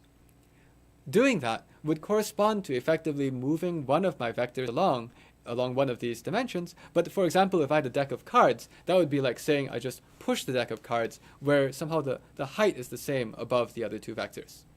This one I'm not going to draw because I would have a lot of trouble drawing it. But instead, for this part of the talk, I want to just say, let's suppose that we know that the volume is going to be something which, if I do these row operations, the volume doesn't change. And then the question becomes, is there a nice formula for the volume? If I'm saying that just there's some volume formula that if I was so lucky as to get a diagonal matrix, meaning if I got some number, some number, some number, and lots of zeros, if the volume was just the product of those three numbers, let's use that as a starting point. That, by the way, is the volume of something that has an x-coordinate, a y-coordinate, and a z-coordinate. And of course, it's just the volume of a rectangular prism. You should multiply the three. We'll use that as the starting point, and also use the fact that as you do these kinds of pushes, meaning take any row and add or subtract a multiple of another row, volume doesn't change, signed volume doesn't change. Let's see what nice formula we can get out of this. So if I look at this, first let me remind people of the not nice formula. The not nice formula of this is a laborious task that would actually some of you teach people a trick which I never learned myself. Or maybe it's time for me to learn that trick. What is that trick? So I never learned this. It was somehow not in my book. But I saw students I've worked with where they kind of draw two more columns. Is that right? Actually, you guys will have to help me here because I'm not exactly sure. I vaguely remember seeing students doing something like this. ADG, BEH. Please tell me if this is actually correct or not, because this is not how I usually do this. But okay, so you write these two other things over, and then I think they kind of multiplied in some diagonals. They kind of took this AEI, this BFG, and this CDH. And they multiplied each of them together. And so you draw the diagonals, and somehow the determinant, so this is the signed volume. I guess at this point, let's just write DET. I mean, everything I've said so far about area, you could have just written a DET in front. DET, now we're just going to call it's just the signed area or the signed volume. That's all there is. So this is something like multiply along diagonal. So the determinant is something like AEI plus BFG plus CDH, okay? And then there's the other ones, which you do with minus signs, I think. And then you do this one, CEG, AFH, and this BDI. So then it's minus CEG minus AFH minus BDI. And so I think this is what they're doing. In my opinion, this is a really clever trick. I didn't learn it when I was in school. When someone else told me afterwards, I was like, oh my gosh, I'm surprised it works. I consider this a miracle. I say it's a miracle because it doesn't generalize to 4x4 matrices, 5x5 matrices. It just doesn't generalize to any of the other ones. And the reason it doesn't generalize to any of the other ones is, in general, n by n matrices, if you want to write out something like this, there are supposed to be n factorial terms. And so in 3x3 matrices, 3 factorial is 6. And so very nicely we can get 6 terms. But if you try to do this with 10 by 10 matrix, you're supposed to have 10 factorial terms. 10 factorial is some horrible number, which is I don't know how big it is. It's like 300,000 or something. I don't actually remember off the top of my head. But it's huge. You wouldn't be able to do this. It just doesn't work. And so this is one of these neat tricks. And it goes this way. And now that happens to be a trick. I actually learned in school, I used the cofactors. So in school, what I learned is I said, we learned that you go, and this is actually what I still use. We learned that you go A, B, C, D, E, F, G, H, I. And then the determinant was something where you said, let's just take the A first. And after I take the A, I'm going to multiply that by the determinant of what happens if I block the A column and block the A row. So I guess I usually call that, in my head, this is the picture I have. It's the A and blocked out. I don't know if this makes sense to people, but if I write down what's left, it's just going to be the E, F, H, I. So I'm basically going to, recursively, I'm going to use the previous determinant rule and put it together. But there's some weird switching of signs. There's some positive signs and some negative signs. So I have this, and then it becomes minus B times the determinant. So you block the column with the B, you block the row with the B, and you get determinant of, here's the B. Now you block off the B row, you block off the B column, and what we'll get is we'll put d g f I, and then I do a plus. You alternate the signs, a minus b plus c. C times the determinant of, and this thing, now you block off the c, and when you block off the c, you got d, e, g, h. Okay, and now you just go and it's scalable. Yes, yes, yes. This is actually a generalizable formula. This works for all dimensions. In fact, this works for 4 by 4, 5 by 5, and so on. So if you do this, now we put everything together, and what I get is I get a times, now it's going to be ei minus fh. A little bit of me is always a little bit funny whenever I write I for a variable, because I is the square root of minus 1. It's very nice when you have zeros, absolutely. Then this is minus b times di minus fg.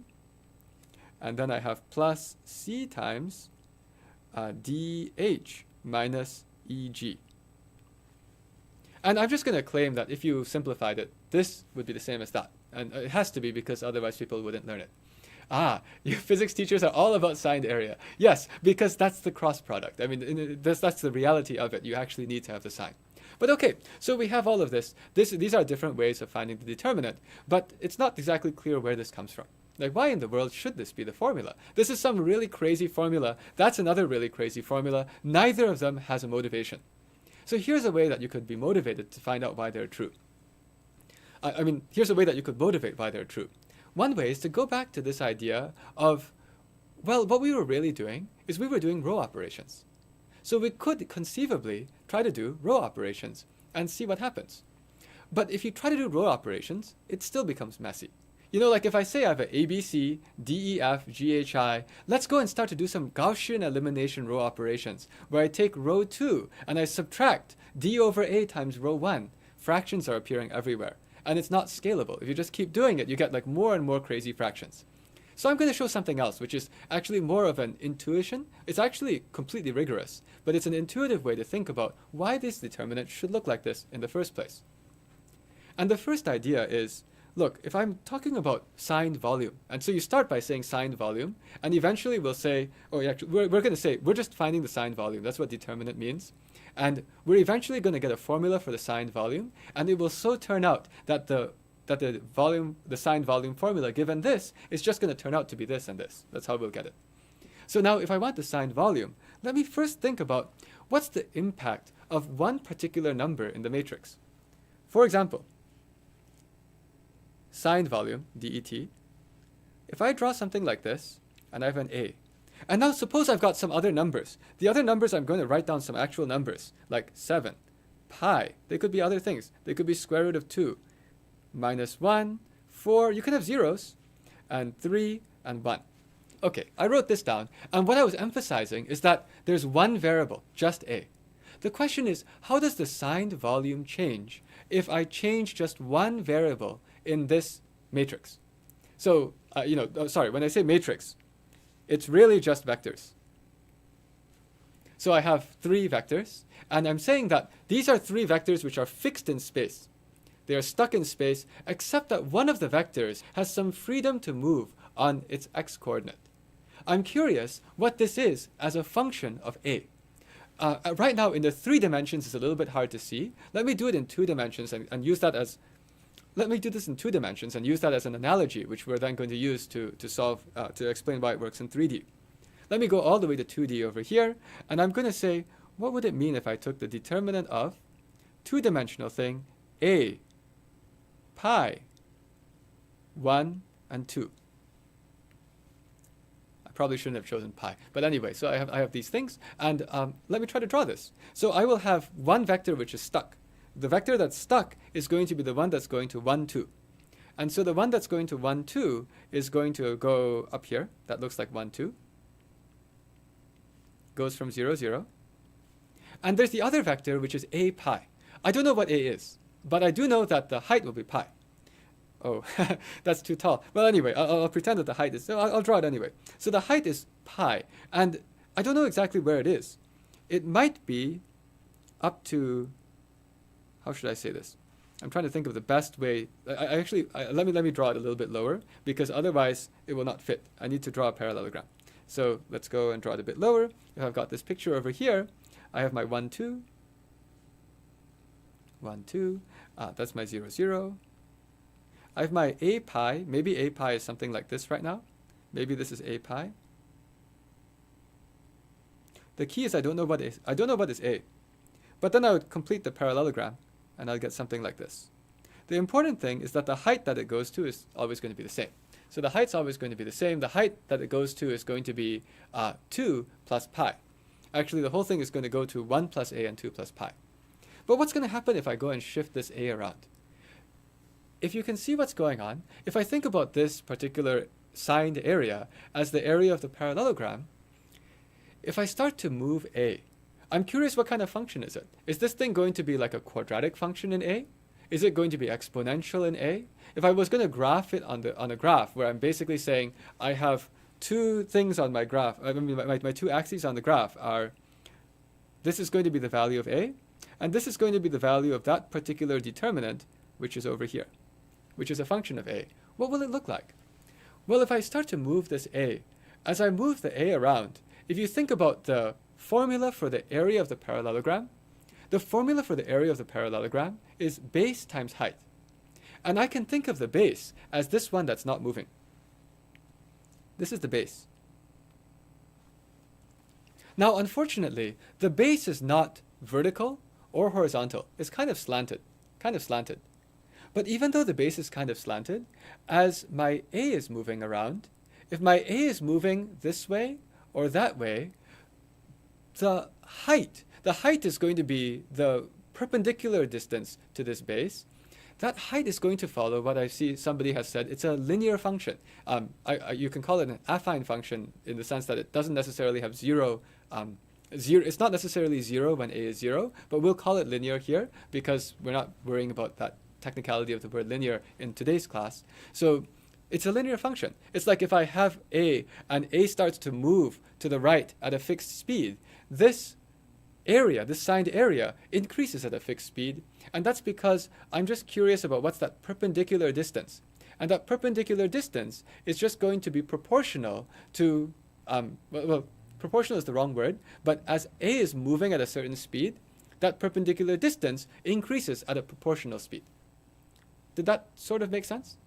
This is sort of like I have somehow, well, if I even translated this and if I drew it in a different way, and if my base was here, it's almost like saying if my base was here and my other line, my other a, as a moves, my other vector's tip kind of moves along this line, which is moving in this linear way, then its height above this base is also going to vary linearly with how far along this line I am.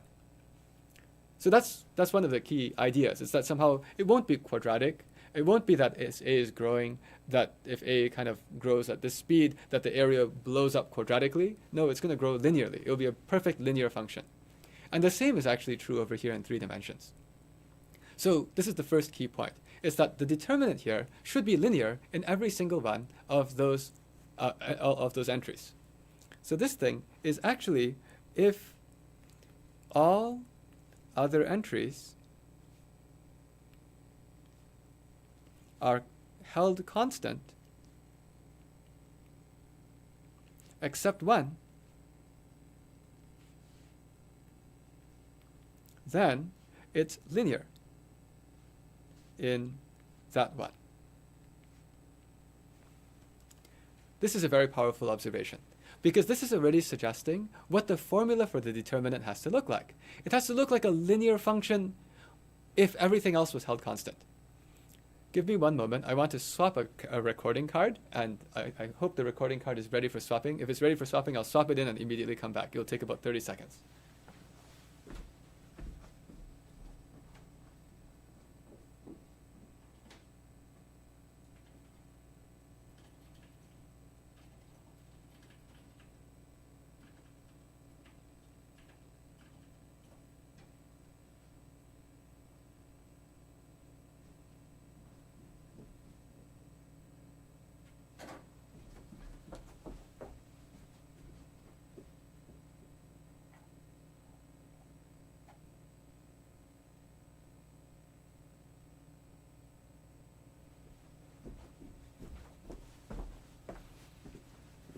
Great, I'm back. So this linear piece is very important. Where did I put my pen? Oh, just a second. I must have put my pen on the other side. One moment.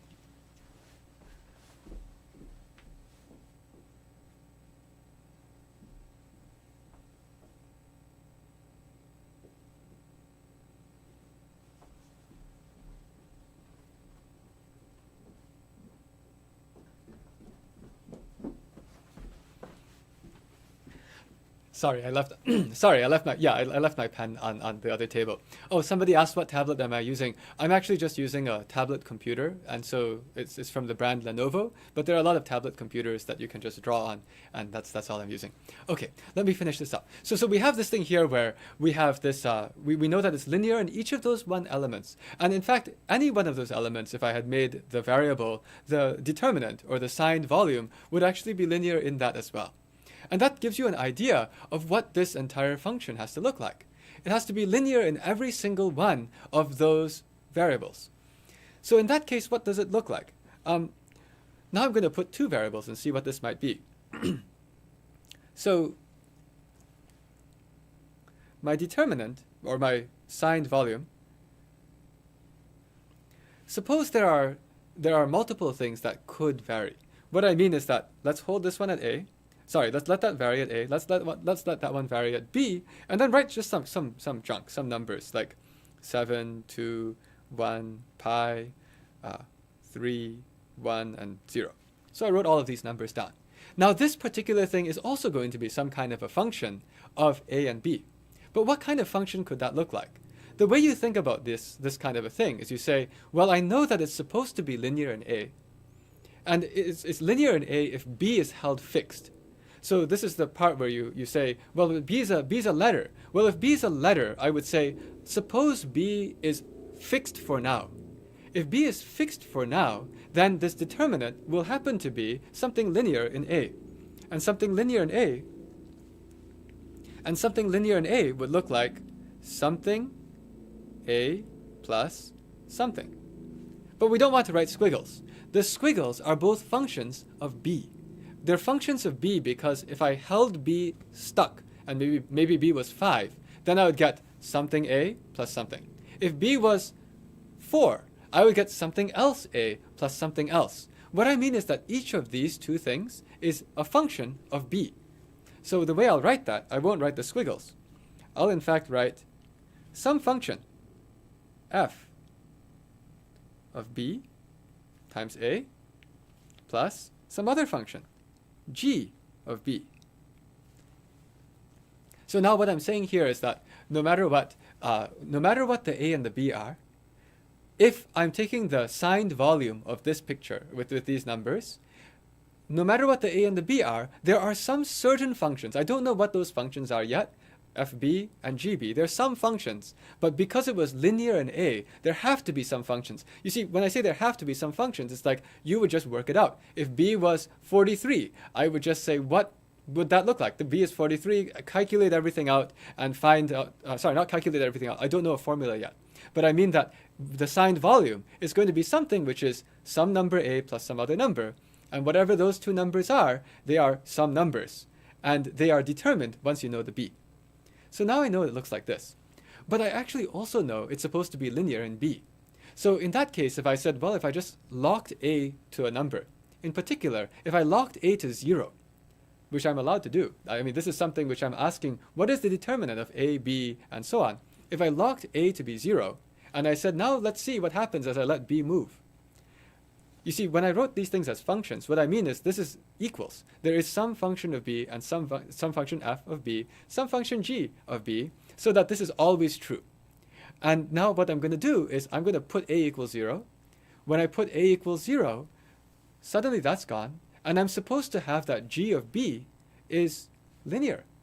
That's convenient. If g of B is linear, then that means that this is equal to whatever was that f. I don't know what was the f. But I know something about the structure of g. G is not just any function. G is a linear function. And if g is a linear function, I could say there's going to be, it's going to be some other thing. Let's just call it, now it's actually a number. The number, let's give a number. Let's call it B, capital B, times my little b plus a capital C.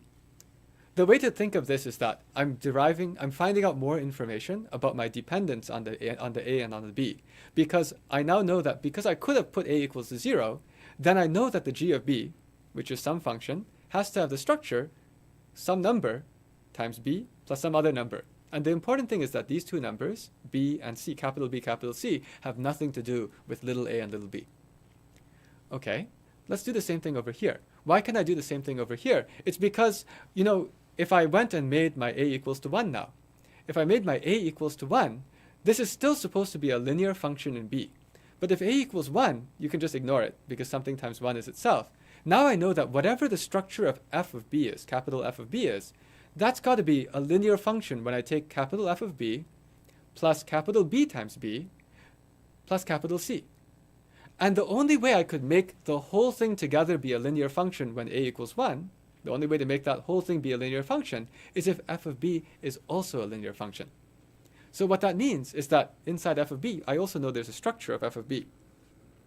So f of b is something else. Maybe it's like w times b.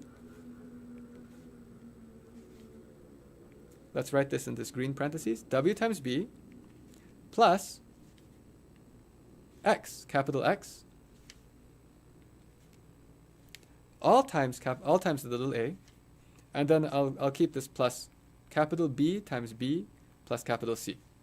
So what I've just done here is I've just showed that from knowing that it's linear in the a and it's also linear in the b, I'm able to find that the answer has to be somehow like this. The answer, if I had everything but the a and b fixed, locked down, then the answer to the signed volume would just be, there's some numbers, w, x, capital B and capital C. I don't know what they are. There's something I could calculate based on these numbers, these 7, 2, 1, pi, 3, 1, 0. Something from those give me these w, x, capital B, capital C. But then no matter what the a and the b are, this is how you would find the signed volume. Now you start to collect like terms. If you collect like terms, what you see is that there's a WB and a capital BB.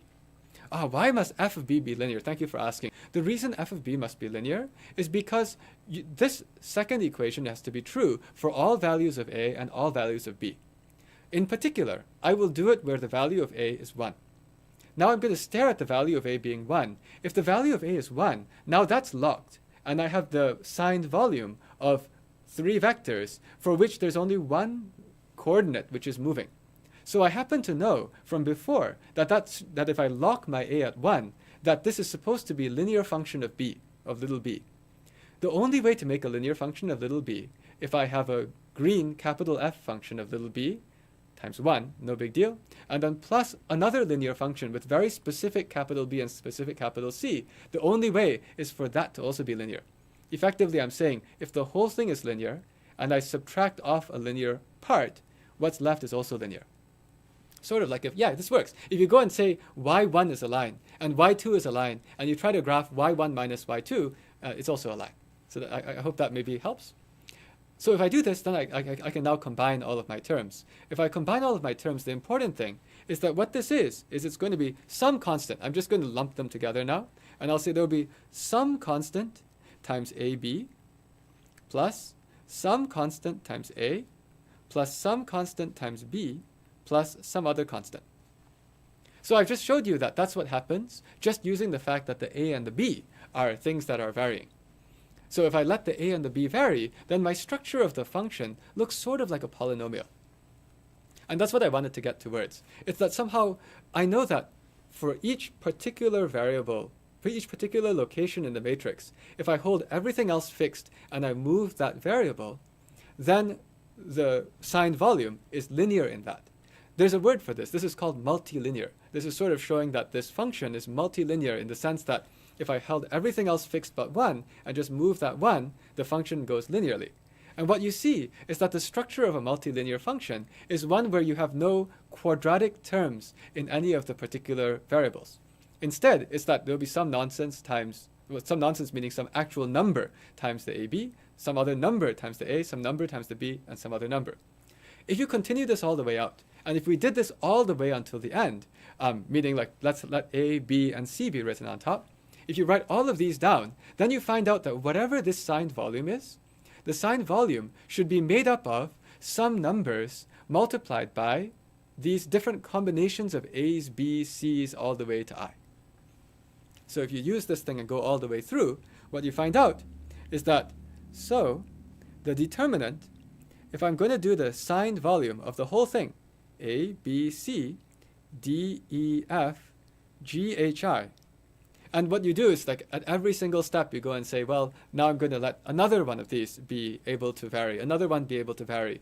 And just like before, when before we were able to find out that, oh, so I have terms of something times A, something times B, constant, something times AB, you basically start to find out that for all the sub-collections, like as you collect a few of the variables and multiply together, you might have a term like that. But you won't have any more terms. So the important thing is when you do this, this is going to be equal to some combination of like, there will be something times the everything multiplied together, A, B, C, D, E, F, G, H, I, plus something else times, A, E, F, I. I'm just making up all of these things. Plus lots of terms. But those are all the terms. I mean, those are all the kinds of terms. There are just all the terms you could make by taking any subset of these, plus nothing. Okay, so suppose I have this. Now, what could I do with this? The important thing that what you would do with this is you need to find out that most of these coefficients are 0. The way that you know that most of these coefficients are 0 is by starting to observe one other important piece. And we'll do that by going back to one step right here. This thing with the A's and the B's. Actually, the coefficient of the AB term has to be 0. Well, maybe actually there's a better way for me to say that. The better way for me to say that is let me first draw this where I have an A, B, and a C playing around. I have an A and a B and a C. And then what I'm going to do is I'm going to think about what happens as I take that first row, A, B, C, and start scaling it. If I start multiplying the first row by bigger and bigger things.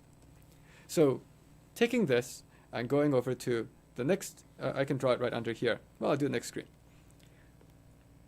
If I want to know what is the signed volume of A, B, C, and then some numbers, right? So some numbers here, which is like 3, 7, pi, 1, 2, minus 3. If I did this, then I would know that this is going to be some numbers times ABC plus some number times AB plus some number times AC plus some number times BC plus some number times A plus some number times B plus some number times C plus some number. And the important thing about these numbers is these are numbers which are determined by the exact 3, 7, pi, 1, 2, minus 3. From those, I get those numbers that I plug into there. But what are they? Well, the good news is that each of these numbers it's actually a function of these 3, 7, pi, 1, 2, minus 3. But I can also know something else. Because for the ABC, if I go and take my ABC, and as you remember, one of the first things I did in today's session was if I take a vector and I scale the vector by 2, meaning I multiply A, B, and C all by 2, then the signed area or the signed volume doubles. So here's a very important observation, which is that if you scale the top row by times m, the signed volume scales by times m. So now that's important, because what that says is that actually I can't have any ABC. The reason I can't have anything in this ABC is because if this was actually the legitimate function for go and put 3, 7, pi, 1, 2, minus 3, and no matter what A, B, and C, here are some numbers, and those are the numbers that you should put in, I cannot have any ABC term, because if I'm scaling the signed volume only by times m, when I scale the A, B, and C, all three of them by times m, this would be the wrong order of magnitude. For people who are teaching physics, the easiest way to think of it is like somehow you're getting cubic meters for something that's meters. But another way to think of it from mathematical perspective is this is supposed to be a signed volume, and it's supposed to only have the signed volume scaled to times m. But if you're going to take each of those numbers, the A, B, and C, and each of them gets a times m, pretty soon, once the A, B, and C are quite large numbers, this will be the dominant term. It's like if I'm adding up a bunch of terms, and one of them is 50 billion, and the other terms are like a few tens of thousands, and something is like 4. Pretty soon that takes over, And what you end up finding is that the signed volume has scaled by like m cubed. So this is a quick way of seeing that in fact, all of these terms have nothing. And in fact, also, there's something interesting about this, which is that that term has to have nothing too. The reason why that term has to have nothing is because if I scale the a, b, and c to be very small, if I go and take my ABC vector and I start to take that one which is sticking out and making my parallelepiped, and I make it shrink to almost nothing, I should expect that my volume goes to almost nothing. You can do this where m goes to infinity and when m goes to 0. But if it's shrinking to almost nothing, well, this A, B, and C, those would shrink to almost nothing if I'm taking my first row and scaling it down, like making it smaller and smaller. But that number, if that's not 0, I'm mysteriously finding out that my signed volume is converging to that number. And it should converge to 0. So this was a very quick talk through of like where that intuition might come from.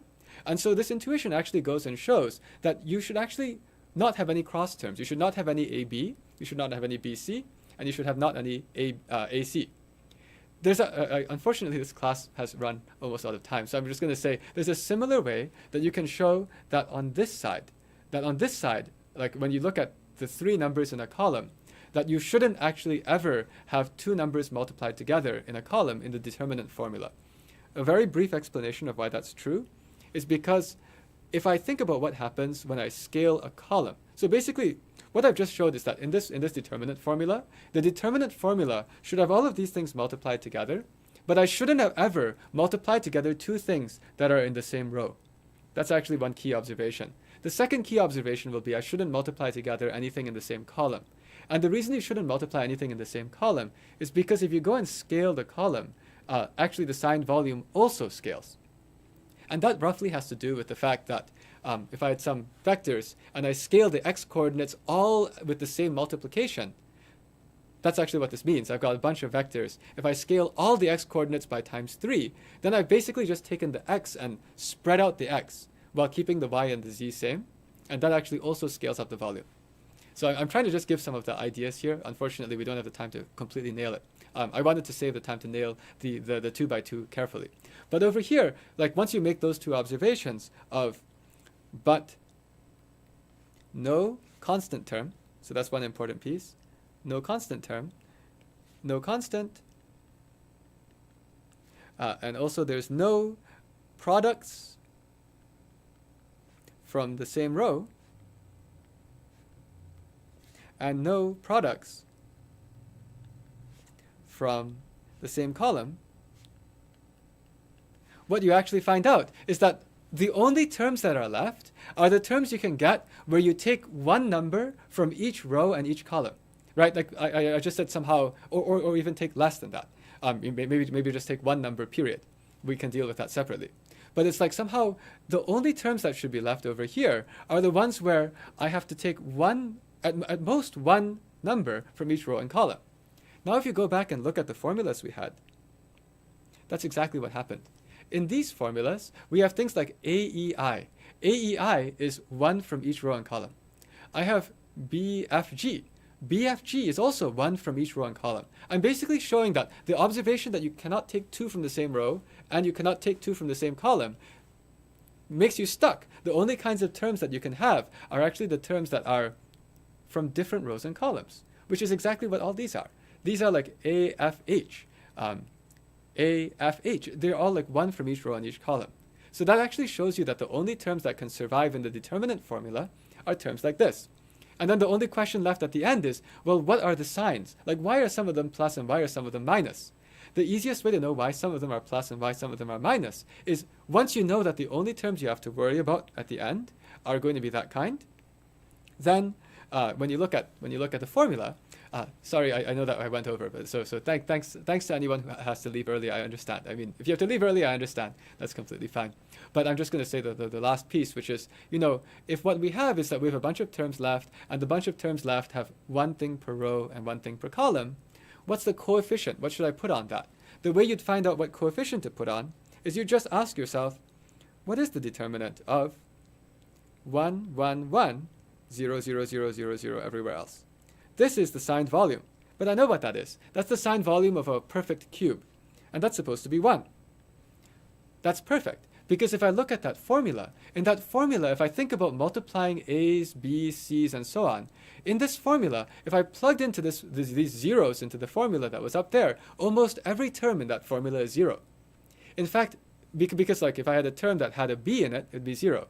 In fact, the only term in that formula that's not 0 is the AEI with some weird coefficient in front. So I'll write it this way. This is equal to 1 because that's the signed volume. And I knew it was something times AEI. Plus the rest of the stuff is all 0. But the AEI, that gave you 1. And so since the AEI was 1, then, that coefficient has to be 1. There's no choice. That actually shows you why the AEI has a coefficient of 1. And if I had any other one, I'll just show you one more example because I know this was fast. One more example is like, what would I do in the other case where it's like, if I have to know the coefficient corresponding to these three. There was a coefficient corresponding to B, F, and what were they? There was a coefficient that was corresponding to this B, F, and G. And B, F, and G, oh, that was also 1. I don't want to use that one. I want to use C, E, and G. Let's use C, E, and G. I want something that's negative. Oh, I have an even easier one. I'll just use this one. These three. That one happens to be a negative one if you look at the determinant formula. And the reason that one has negative is because that's made by taking the normal cube and swapping two rows, swapping two vectors. And because you swap two vectors, what we had said from the signed volume and the signed area is you do one swap and you swap the sign. Once you swap the sign, then you know that this is supposed to be, the determinant of this is supposed to be -1. And at the same time, when you try to figure out what it is, it will be some mysterious thing times A, F, and H plus the rest of the stuff is 0. And now if I look at what A, F, and H are, those are the only three things that are 1. All of those are 1. And so what I find out is that the mysterious thing that I didn't know is just going to be, well, -1 is equal to that times 1 plus 0. So that's how I know that this piece is -1. So this was maybe a bit fast at the end. I was trying to show how these different things that we've observed about linearity can help you to understand that the structure of the determinant formula fundamentally must look something like this. And then what we do is we start to chip away at that structure. And we find out that because as you start to consider some of these things at a time, when you hold most of them fixed and let a few vary, you find out that most of the options have to have coefficients which are 0, or else it will not make sense. It actually breaks physically in some sense. And then what you do is when you go back here, and you have to do something about like what about the cases with just like two things multiplied or one thing multiplied. Those are actually relatively easy in comparison. But when you go here, you just find out that the coefficients themselves you can extract by putting the ones in the spots that you would be multiplying together, put zeros everywhere else. That kills every other term because you multiply by 0. That's what the 0 is there. And then you can extract immediately those coefficients. And what you find out is that the -1s correspond to when there's an odd number of flips that you do from the standard order to get there. And that's called the sign of the permutation. This is actually just derived the more sophisticated version of the determinant formula.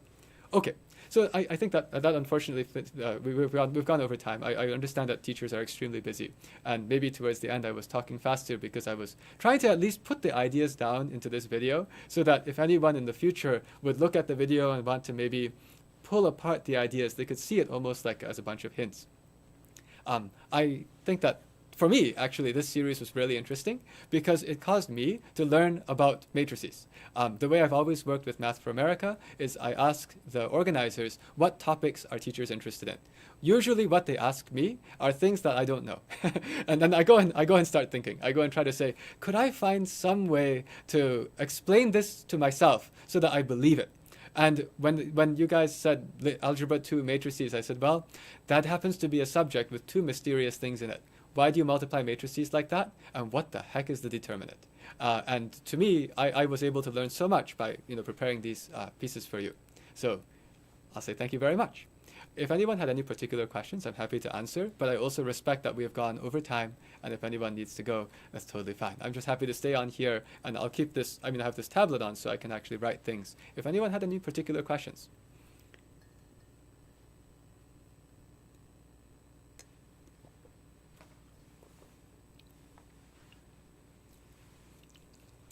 Thank you all too. I know how crazy the life must be right now. And so to me, to have people spend 2 hours on a night to work on this is, it's a lot. Well, it looks like there actually aren't any further questions. So in that case, I think maybe we will...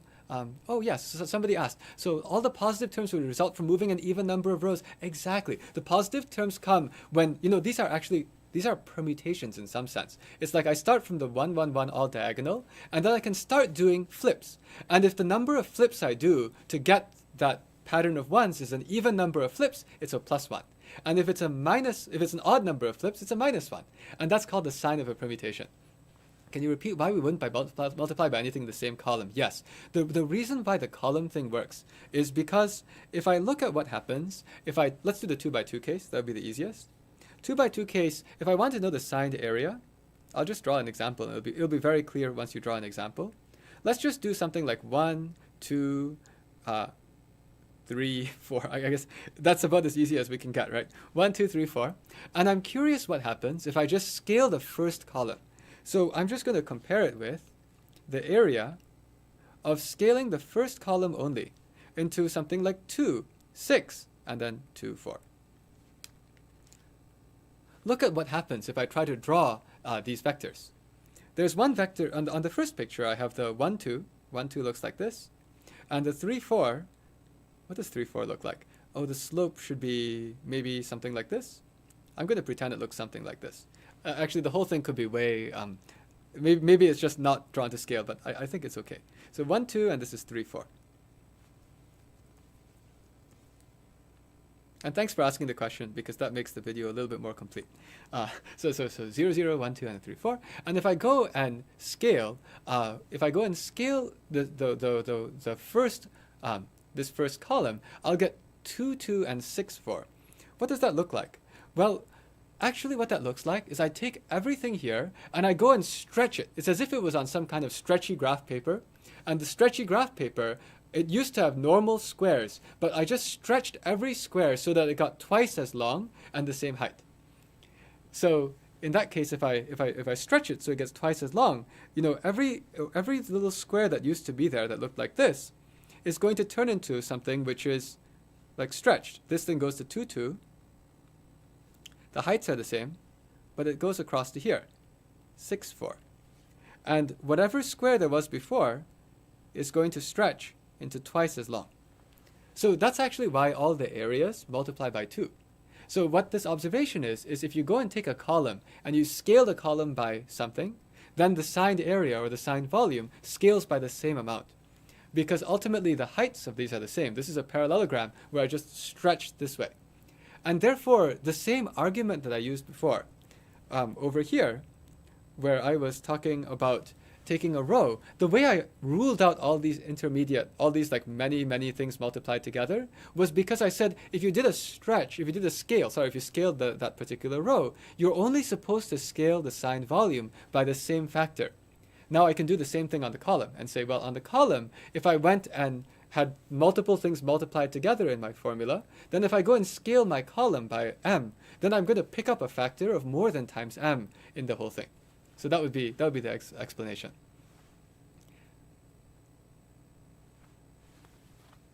Yes, yeah, thank you very much. So, well, it's not quite the same. So scale the row scaling the row is not quite a vertical stretch. Scaling the row is actually that one of your vectors actually fundamentally gets longer. See, that's the interesting thing. When you scale the rows, you're taking one of your vectors which points in any direction you want, and that just stretches. When you scale the columns, that's where you go and start to expand either this way or actually this way. Because if you have a 2 by 2, and you scale if you scale the second column, scaling the second column means that you're scaling all the y coordinates.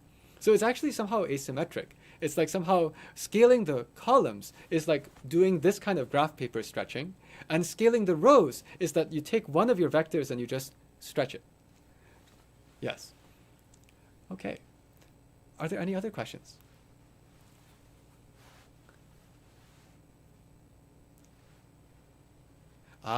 In the determinant formula, why are there no terms with fewer than 3 variables? And that's a very good question. The best way to explain that one would be something like this. Suppose there was a term that had only two variables.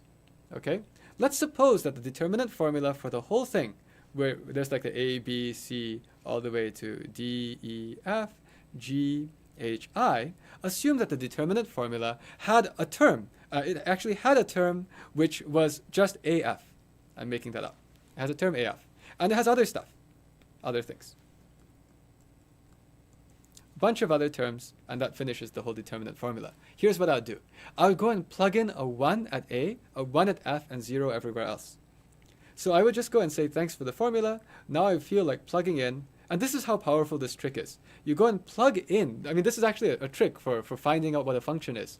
I'm going to intentionally plug in ones only that will only pick up that one. And if I pick up, actually, let me take that back. Let me start by making it simpler. Let me first say, let's pretend that the determinant formula has a term that has only A. I want to prove to you that there's no term that has only A in it.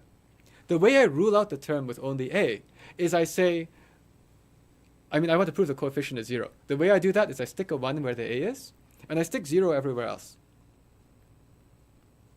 The signed volume of this, I know. It's actually 0. The reason I know the signed volume is because I've got a 0 vector. If one of the vectors is 0, it's not going to have any volume whatsoever. But if you plug it in here, what do you get? You get that the A is 1. So it was whatever that coefficient is times 1, plus everything else went to 0, because everything else that you plugged in died. Any other term has 0 multiplied in it. Once I do this, I find out that that coefficient is actually 0. That's very useful. Oh, actually, it looks like my pen just froze, but it's okay. So I can just point now. So now I found out that that is 0. So if that happens to be 0, now I know that there's going to be no term where there's just an A. Now the way I deal with the case where there's a term with an A times an F is I do that same thing that I was doing right before, where I say I stick a 1 for the A, stick a 1 for the F, 0 everywhere else. Now I already know there's no terms which are just one thing. So in fact, the only thing that will survive this filter, so to speak, is just the AF, which is 1, times something. Oh, but that's supposed to be 0, so that's also 0.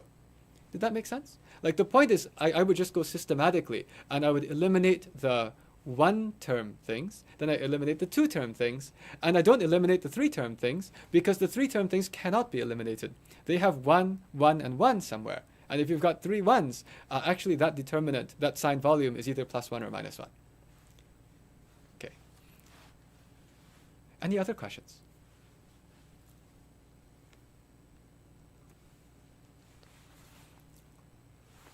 And thanks for all the comments too. Actually, to me, it's a pleasure to have the opportunity to talk to teachers. I actually feel people here have a lot more experience than me. So we need all vectors to be non-zero, and we need some length in each dimension. Yes. So it's like my argument here is basically saying, if I had a formula for which there was a non-zero coefficient, then I would get a problem. And the reason I get a problem is I would say I will intentionally substitute things in, which will give me a signed volume which I know to be 0 because of the fact that there's a 0 vector. And so there's no length in that dimension. I see what you're saying. What you're saying is like, there's 2 ways to get zeroed out on the signed volume. One is that there's a 0 vector, which is like, yes, there's just nothing there. That you're not multiplying by anything. And the other way to get a 0 vector is if you're 0 length in that first dimension. If all of your vectors have no x-coordinate, then actually they all live in a different plane. So that's another way of... sorry. That's the wrong way. If they all have 0 x-coordinate, they all live in the yz plane because the x is 0. And so that they live in a 2-dimensional space. There's no volume to speak of. Yes. Great. Any other questions?